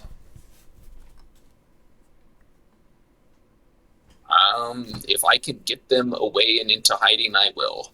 Okay. If not, so I'm gonna. you're arrived at the horses, so next round you can do an action with them, but I will say if you ride away with a horse, you're no longer going to have stealth. If that's fair. I'm like 100 feet away at this point. Yeah, for sure. They're not even looking in this direction. Yeah, exactly. Yeah, he's looking north now. But line of sight isn't a thing. No, I'm just kidding. Yeah, so we'll circle back at that point. Jordan is. I'll be amazed if they can spot me with the -10 to spot for something 100 feet away. Right, exactly. I mean, he can't spot you even if you were right next to you. So with that save, he's only got a +4. So. All right, Jordan's unconscious. Yarvik. Since I see that Belzian knocked out C, I'm going to say, hey, help me with this guy, and then I'm going to take 2 more swings at I. Okay.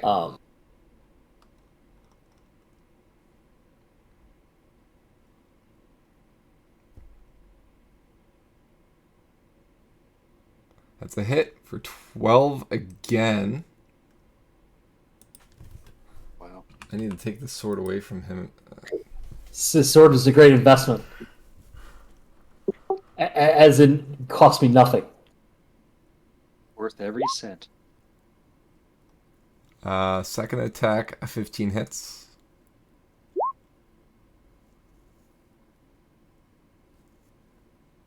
And you do another 12 damage. Are you rolling this right? Like this is. I'm clicking in the box that says damage. I mean, I've seen other numbers, so I know you are, but like. Look, it makes up for all of my natural ones.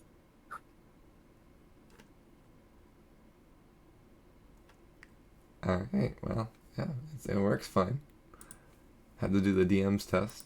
All right, so another 12 damage to I. He's gonna tank. He's gonna tank none of that with his thing, so it's 3 damage. Let me mark that down. Take that, and another. All right. And then I'm just gonna say to Belzian, it's like, I think we need to get out of here after we deal with I. Leave our friends behind? We can live to fight another day and try to get them back at some point, but I don't think this is a fight we can win. Can't save him if you're a prisoner. All right. Down to Zippo. All right. I'm going to take my bonus action, since I can use it before I use the spell, to go here. And then I'm going to take my movement to go here. I'm going to go here. I'm gonna hit G with a good old chromatic orb. Okay.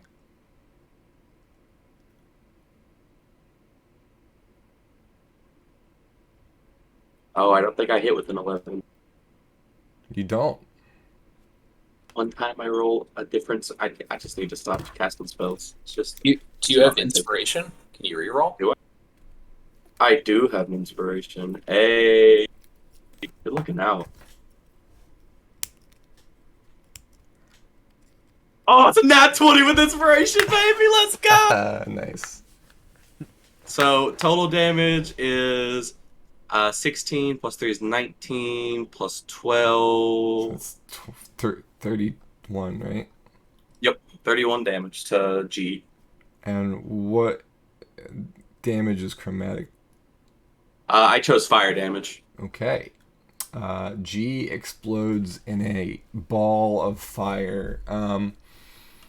And he kind of, as he burns, he pops. Something in one of his bags pops. In fact, 3 pops happen. And he kind of explodes in a brilliant light and sets the tree aside him aflame as well.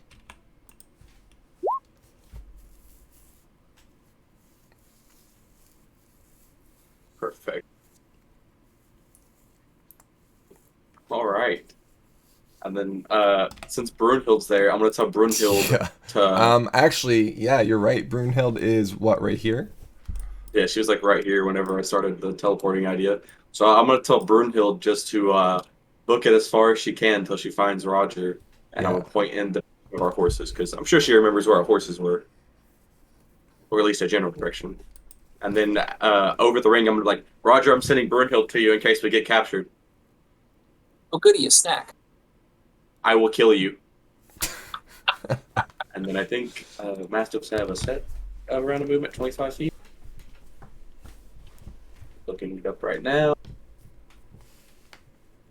No, they have 40 feet of movement, actually. So she's going to take her full 40 feet to go here, and then there. So Brenthill will end up like right in this area.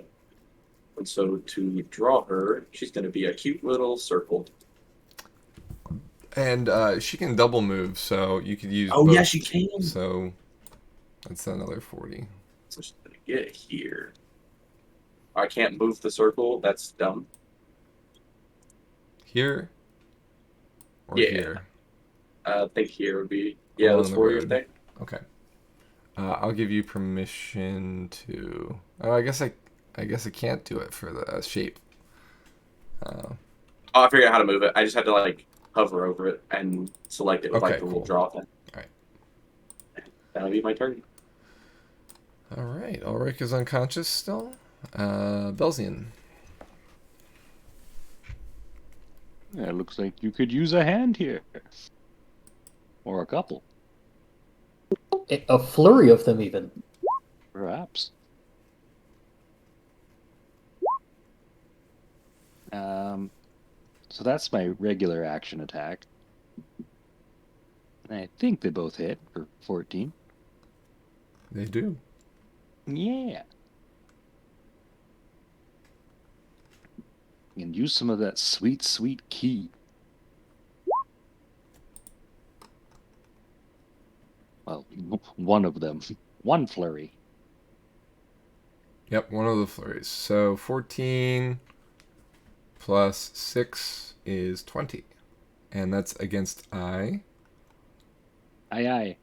While he's punching, he asks, perhaps we should surrender, or one of us can surrender while the other ones, get out of here. If we kill this one quick enough, we could probably grab Zippo and get out the way Roger got out. If we move quickly.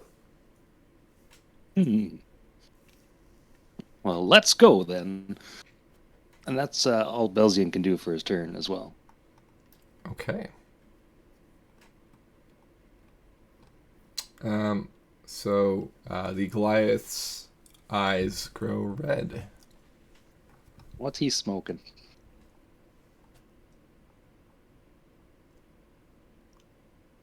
So as his eyes glow red, he pulls out a red-banded green fruit.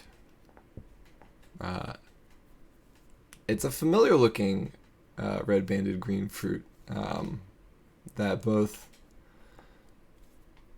you, Belzian, and you, Yarvik, are familiar with. Do you remember this? Yeah, I remember the exploding fruit. Yes. He screams and he says, "Creeblunter!" And he slams it down at his feet and it explodes in a fiery blaze, damaging him and the two of you. Roll dexterity saving throws, please. Wait, I have a question. Yes. Those are on their sides, right? That they have those. Hmm? They have those just on them, right? They have them in their inventory. It's not like I was hanging gonna say, off their belt. If they have them on them, then my burning hands probably should have blown up a couple of them at this point. Yeah, so the burning hands didn't because it affected them. It didn't burn the fruit enough, but when you did the chromatic orb and it killed him, it also Gotcha, damaged the fruit enough. Roger. Is running away.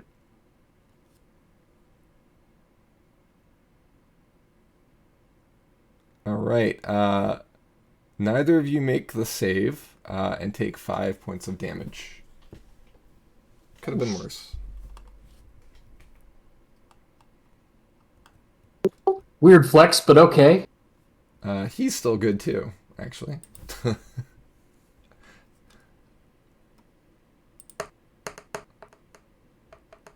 He didn't make the save either, by the way. Interesting technique. I guess that's technically one attack out of his multi-attack, so the other he'll use a great axe. Who wants to be odd and who wants to be even? I mean, we're all pretty odd here, honestly. Yeah. Even. Okay. Yarvik gets attacked. 16's my number. He meets it and does 13 damage to you. Which is very... Ow. Go ahead. Ow. It's lucky that it was you, not Belzian. Belzian's down the 4, so...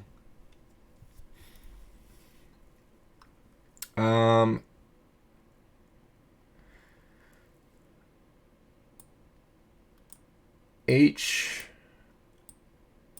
2, 3, 4, 5, 6...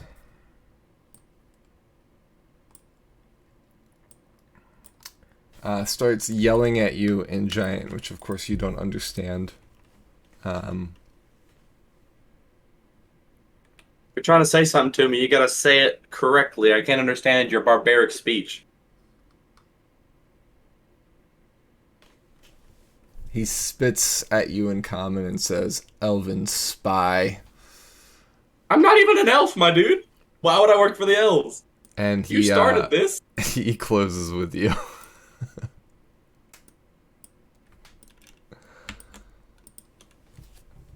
Obviously, yet again, he can't attack, but he's persistent, if not foolhardy. This guy gives up his quarry and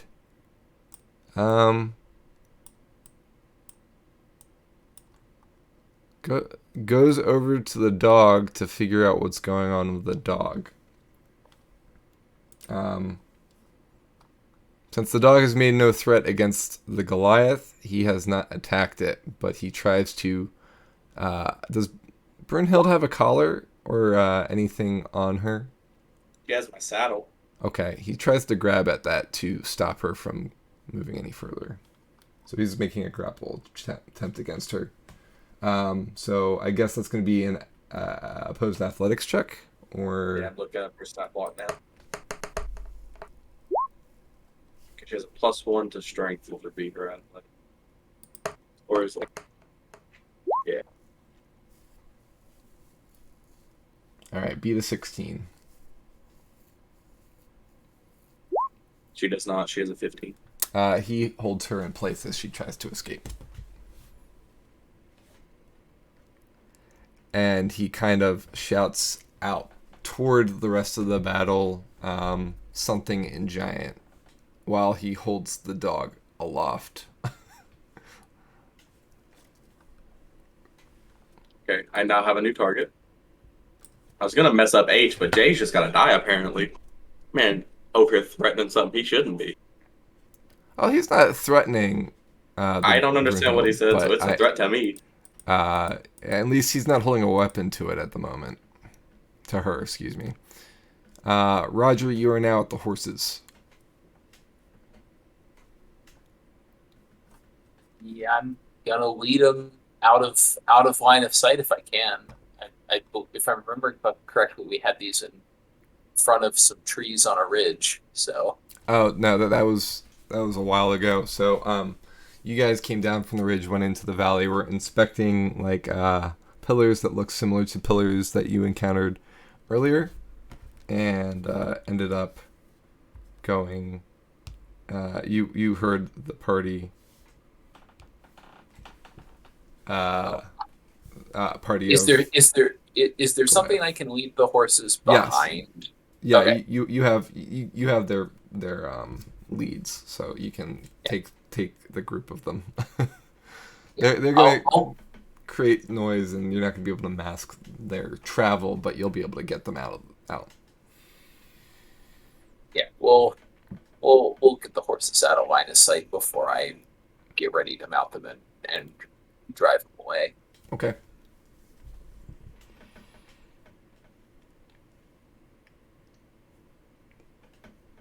That's all I got. All right. Yarvik. I'm gonna try to get another attack here on our friend I. Hit.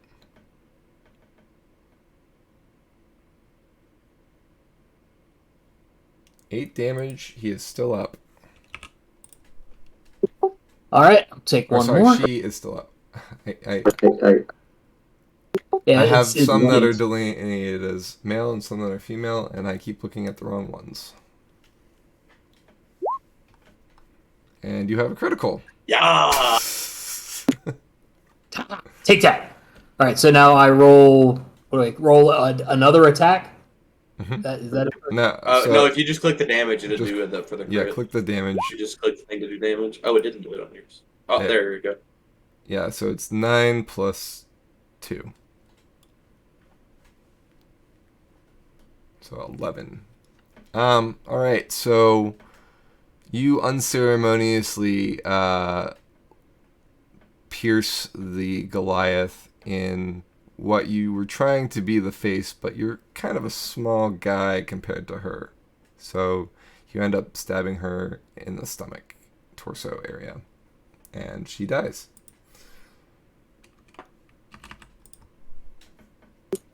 all right? Now I'm turn to Belsia and it's like, all right, let's get out of here.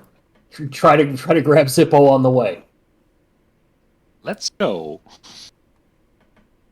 Are you making any movements? So it looks like Zippo's turning around to deal with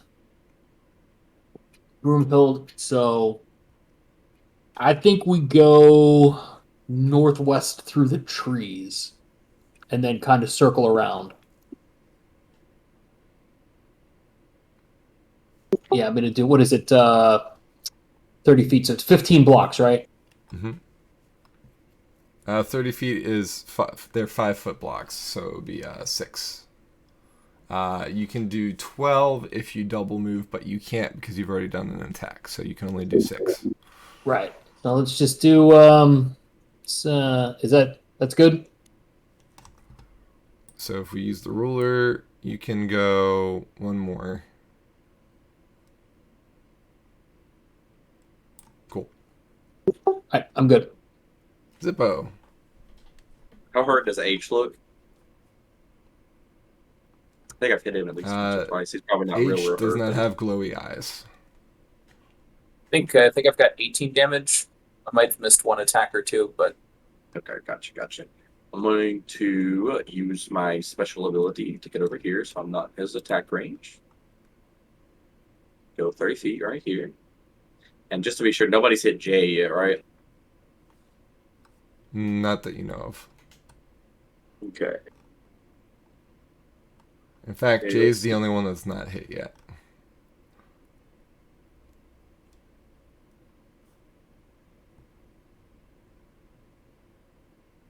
Okay, so let me check something. I still have one sorcery point, so if I use... Okay, I'm going to cast Chromatic Orb at first level on H.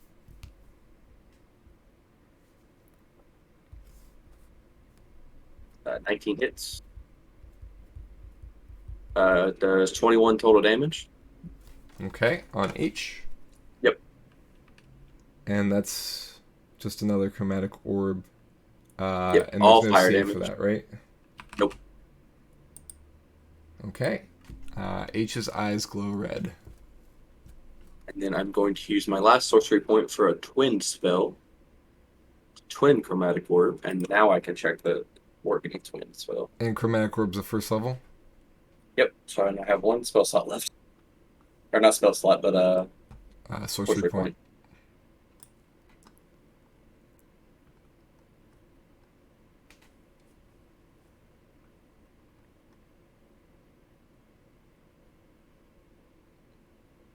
Okay. I don't see anything about it saying, so I guess I just roll again. Anything to help me? Could you hit chromatic orb? Yeah, I hit. That's why I'm trying to see it. Like, I don't know. Says when you cast a spell that targets only one creature, which it does, and doesn't have a range of self, you can spend a number of sorcery points equal to the spell's level to target a second creature in range with the same spell. That's all it says. Okay. Then that works. So I just in.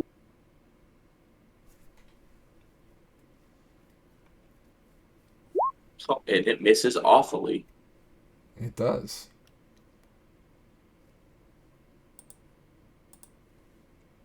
All right. And then that, I think, is Zippo's turn. But before I end my turn, I'm going to say to end the ring, Roger, get back here. Jay has Brunhild. You have to come help us. Book it back.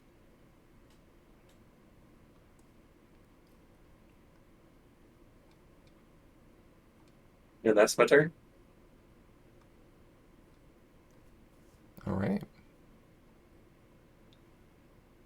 Oh, I'm also going to tell somebody else to finish H since he's low HP now. Belzian, you're up. What if Belzian here was to surrender to give you two guys some time to get out of here? Or you could just... I believe in you. We don't need to surrender. These guys are caged.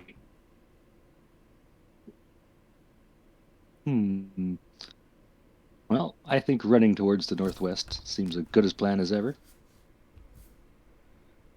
So if I use my action to double my movement, I can get like that far. Cool.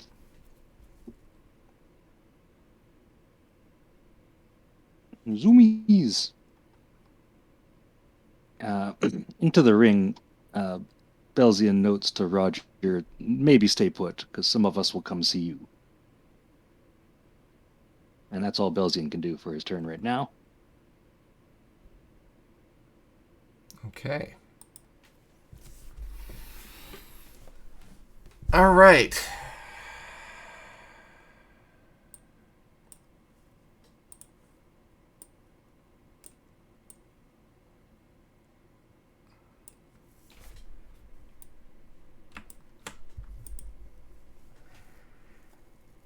I think I have enough to close with Zippo.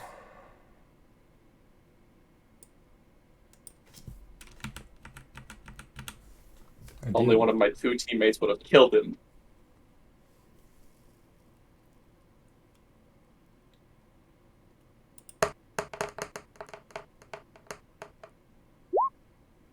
All right. The first hits with 10 damage. I'm still up. Second hits with 11. That'll knock me out. He knocks you unconscious.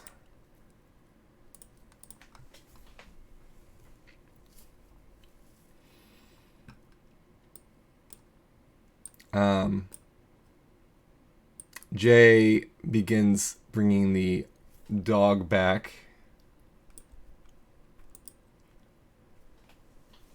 to the rest of the group. The remains of the group, I should say.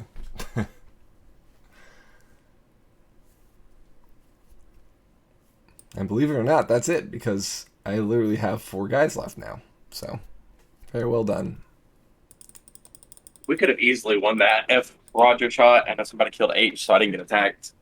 No, I guarantee it. Because we had one extra person, they wouldn't have been chasing me the entire time. And I could have used bonus actions to get my sorcery points back and cast more Eldritch Blast. Maybe I can talk you through the math later, but I'm pretty sure we were less than 10% there to win. Oh, you got it. So we're not, and we can save this discussion for after. What we're not taking into account is the people who are currently taking captives, who we haven't even damaged yet. Yeah, they have. Like, they have a small amount of damage on them. But B has more than half, so does D. H is pretty damaged, and J is full health. So the health pool disparity is pretty bad right now. Yarvik has 13 left, and Belzian has 4. So if either of them engaged or were engaged, they would have gone down the same way that Zippo did. So it's just depending on who went down in that aspect. Yeah.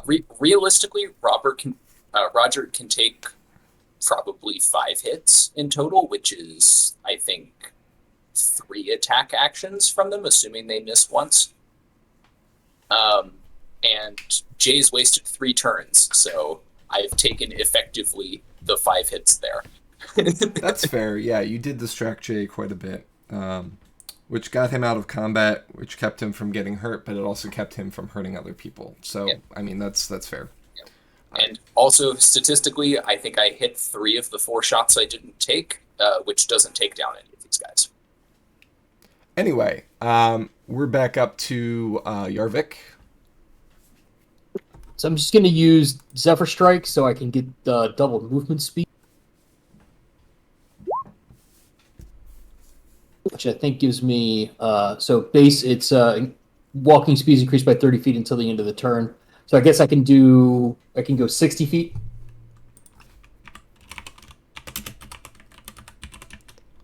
Yes. I guess that basically does that put me up close to Belzian.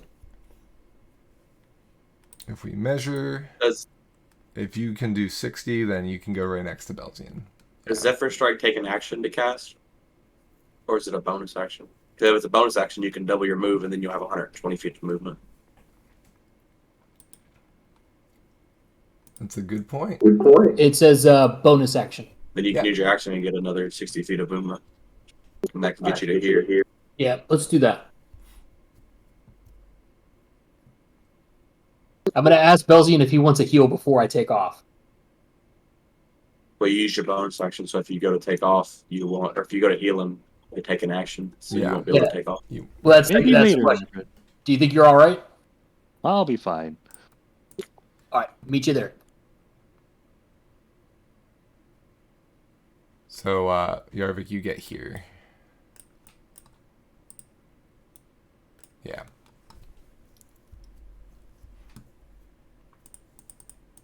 Belzian? I must keep up. I get 90 feet. if I run, Mm-hmm.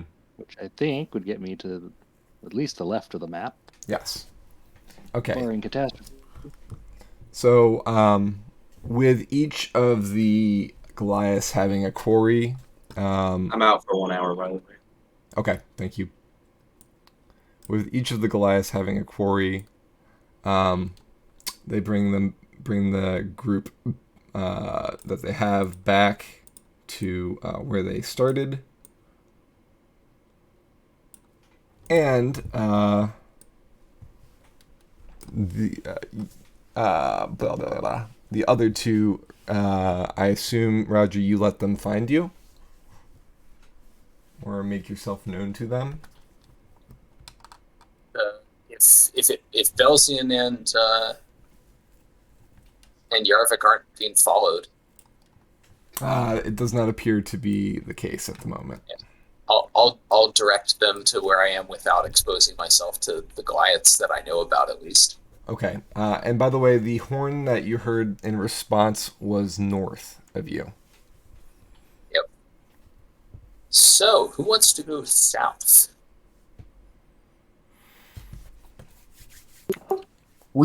Do we still have the orb with the horses, or is the orb with Jordan? Because we could use the orb or the rings, either way. As long as we have something, we can track them to wherever their camp is. I believe But you're right. Ulrich has the globe. Yeah, we can.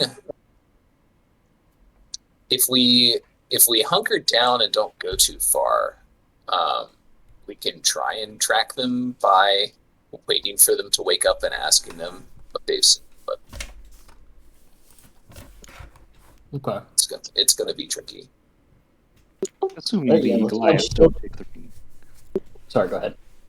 That's assuming the Goliaths don't remove the rings from their person. Don't think we have any reason for them to expect to know what they are. Maybe they would like jewelry. Maybe they would still take the rings with them to the camp, though.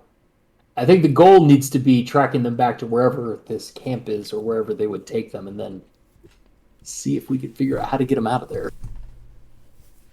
Mm-hmm. You are the tracker. Yeah, I would say let's. You said the horns are from the north. Let's get to the south, find a place to hole up and heal up, and figure out where we go from there.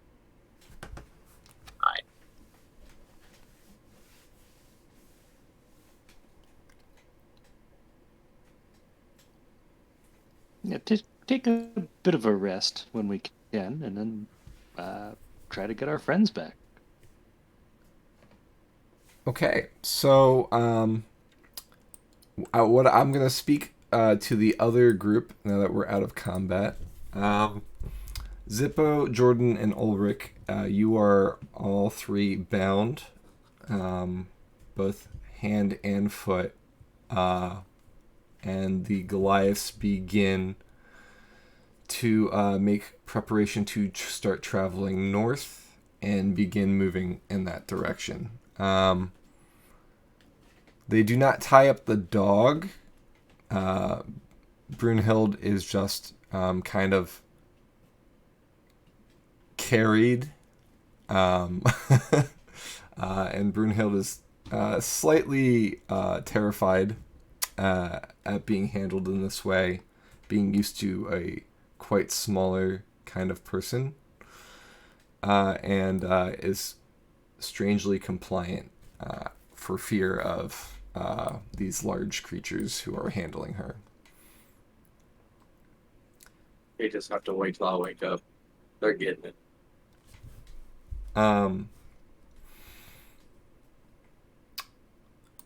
So my question for Roger, Belzian, and Yarvik is, are you going to attempt to follow these four north? Are you going to try and keep track of them from afar? What's the plan? That's mostly going to be a Yarvik question, I think, of how well he thinks he can track them. I think given their size, yes, they know this environment, but they're not exactly. I feel like they're not going to be subtle moving through this environment. Also, just looking at the map, it looks like there's some kind of path moving off to the north near where the combat started. So there may be some kind of clearly defined trail. If they're going to a camp, they're going to have trails that we should be able to find. Also, our party mates are still wearing the rings, so once they gain conscious, maybe we can get clues from them. I think we can track them relatively well. I think the priority for us right now is to conceal ourselves, get healed up, find out, figure out what we want to do with the horses, and then we can go back and start tracking them. Okay.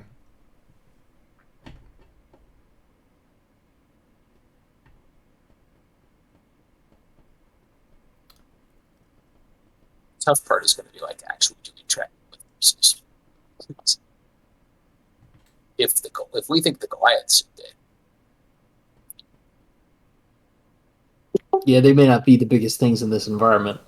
I mean, we already know there's a giant lion, so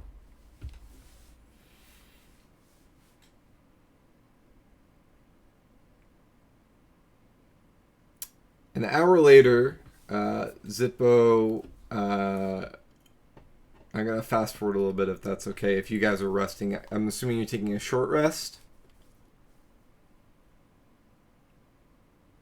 I yeah, don't think well, we're gonna have time for a long rest. Time is of the essence if we're tracking these guys. yeah, I think short rest is fine. Okay. And I'm assuming you're doing so. If all three of you are resting, you're doing so in a concealed area or as best as you can. I'll keep lookout since I haven't actually lost any HP. Okay, fair. So the Goliaths disappear pretty quickly into the tree line. And you do, toward the end of the hour, hear the approach of maybe more people in the area. Not close to you yet, but it seems like the woods are now a little bit thicker with people keeping an eye out for the missing members of the party. So the numbers have been replenished. Since we went an hour, Zippo, you wake up. You are bound and gagged. And you're being held like a kind of like a purse, like where your hands and feet are the straps of the purse, and the Goliath is kind of walking with you like that. Can I spit the gag out, or is it like tied on? It's tied on. You It's see that very angry your mumble.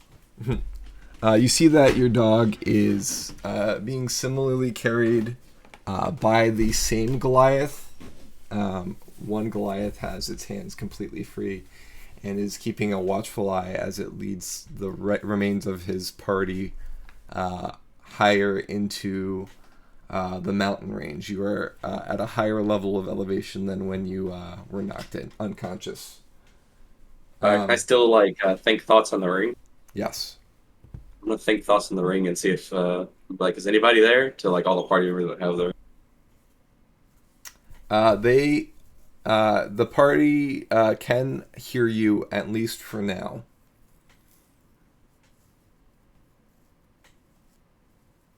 So you guys can hear Zippo calling out to you. Ah, Zippo, how do you fare? I'm tied up and I'm gagged. Brunhild's being carried. One is ready to attack, and the other two are carrying Jordan and Ulrich, Who are both still unconscious. who are both out of it still. And we're going up the mountain, by the way. So if you ever need to track us, we are going up the mountain. That's about all I know, though.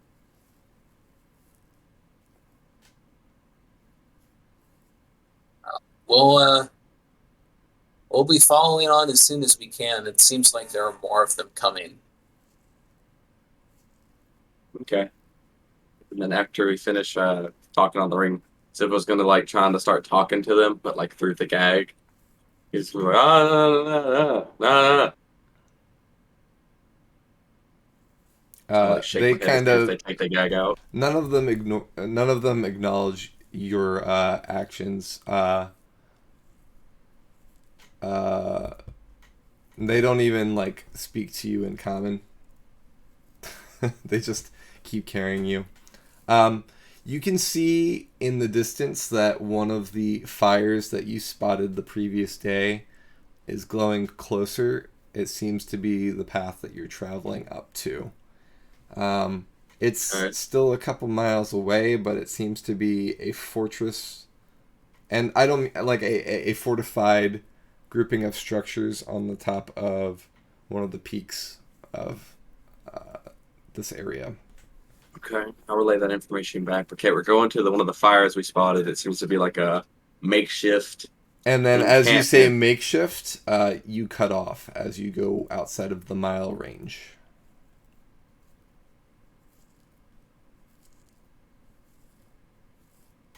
Okay. Zippo, come in. Because a mile an hour is generally the path of travel. You were just within range, so I kind of kept some tight lid on that.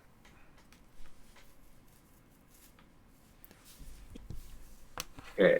Let's see here. How much longer does it seem like we have till I get there? I'm just gonna, if you guys don't mind, I'm going to move forward a little bit more.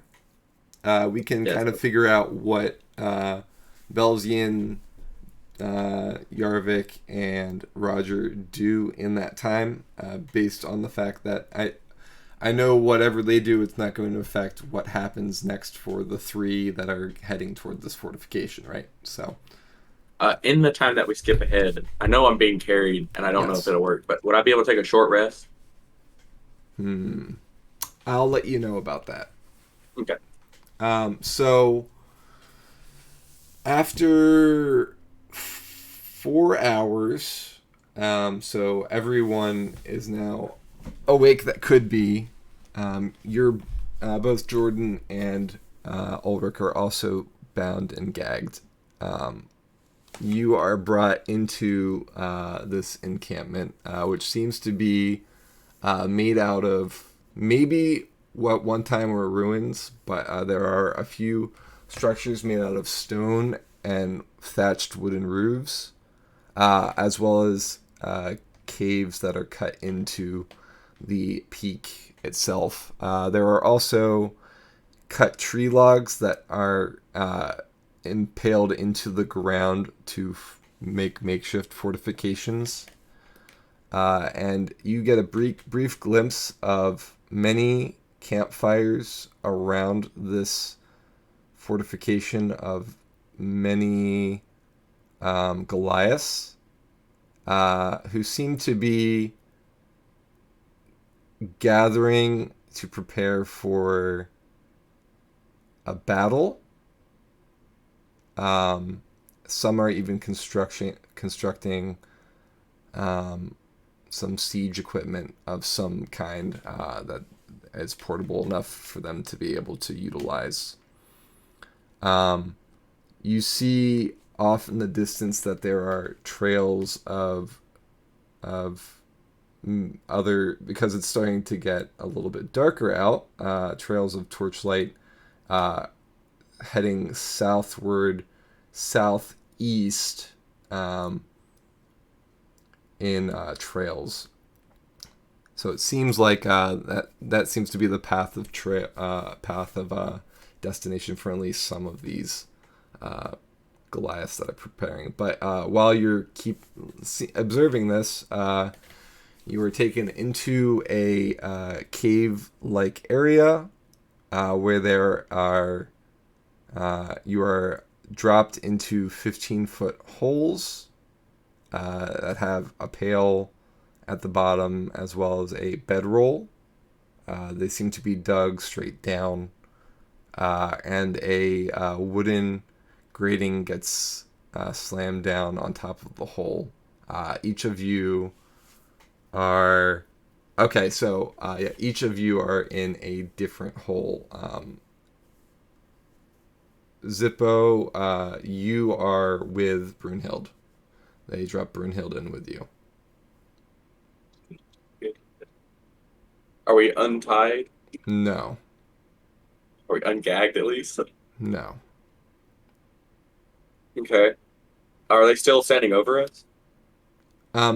Also, your packs are not on you.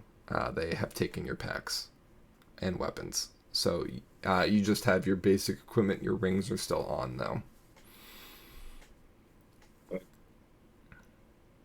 They have not, like, undressed you or anything, so your armor and your cloak and everything like that are still on Ulrich and Zippo.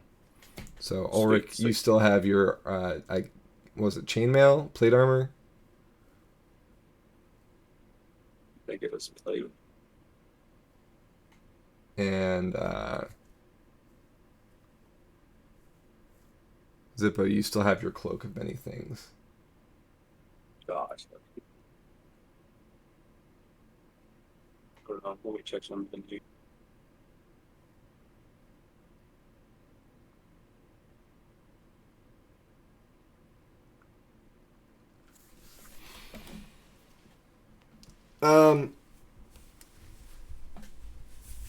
I want to check and make sure, Shade, you're still here. Because they have been speaking in Giant, so I would give you that information. But if you're not here at the moment, that's okay.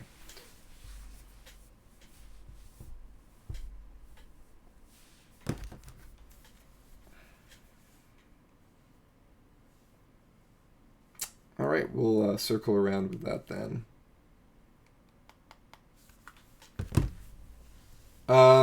So I guess for parting, because we're close to the end of session for tonight, Belzian, Belzian, Roger, and Yarvik, what are your plans?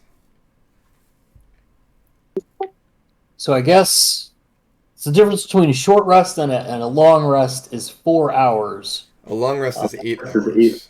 Well, that's what I say. A short rest is 4 hours. A long rest is 8 hours. So the difference is 4 hours.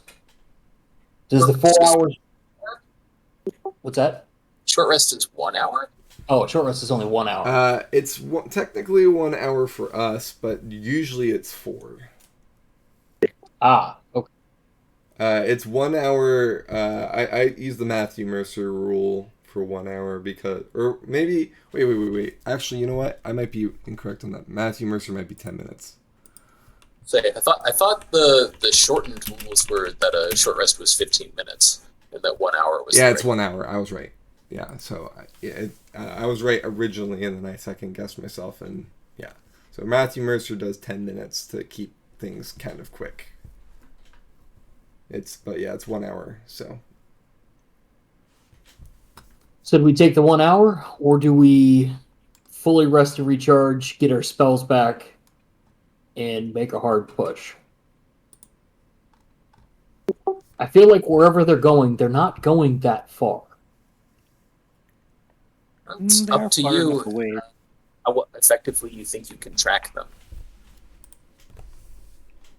They said they were going up an elevation, which is the mountains. Not really my element.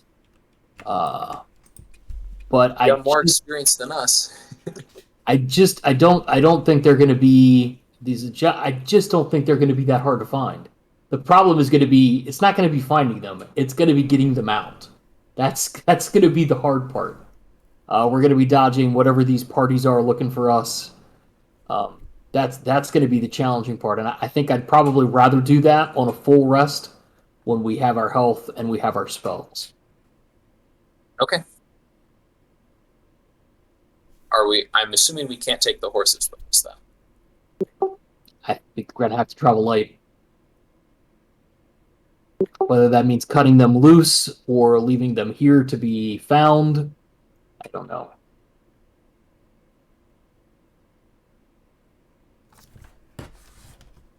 I assume that we're not able to get in contact with anybody besides Zippo at this point. And Zippo cut off midway, so he's gone. They've knocked out Zippo again. Fair. Either that or he's out of the range of the ring, but I mean, it doesn't make any difference to us, right? Hmm. Well, yeah, might as well rest.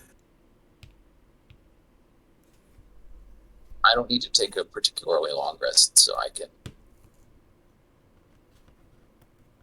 keep 2 watches if need be. Very considerate of you, Roger. So rest up, and then we'll trek northward. Trek and track. Sounds like a plan.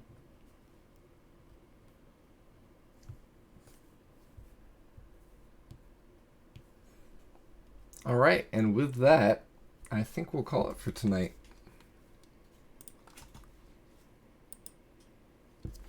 So next session is going to be the 17th of May, where we will pick this up. This is quite a cliffhanger. This is the first time the party has been split at the end of the session. So it's going to be an interesting one coming back next time. Yeah, that was a fight where the odds were not in your favor, but they were stacked enough that it could have gone either way. Unfortunately, there were some good rolls in the beginning, and then things started to go back and forth a little bit more, and they wore you down. It was kind of the it wasn't the power of them; it was the amount of them that were able to withhold. You know, what is it called? The path of exhaustion, not the path of overpowerment, right? So, but it was a really well fought battle. They weren't able to get the full group, and in fact, I'm not confident that they would have gotten all of you, even if we had gotten, if the Goliath had gotten more of the party than they had. There was going to be a point where they were going to run out of people that were going to be able to carry you. So, well done. You fought well, fought hard. And at least the good news is they didn't kill you outright, because, that would have been half a party wipe. So, I guess we'll see why that is next time. Ooh. And a special thank you for Queen of Brambles for naming the spicy balloons. That's what Kriblunter means in makeshift Icelandic, which is kind of makeshift what giant is based on. So Kriblunta is spicy balloon, which is the name of the fruit. Or at least that's what the Goliaths call it. So thanks again. I love having input from our community, and I look forward to having more of that in the future. In the meantime, I am sorry for the split of the party. I hope you guys still enjoyed it anyway. This was definitely one where your enemy was as strategic as you were, right? So, which doesn't tend to be the case, right? You've been used to being able to outnumber the group, and in this place, it was kind of the other way around. So, we'll see you guys. Are we used to outnumbering them? I feel like that's actually been kind of uncommon.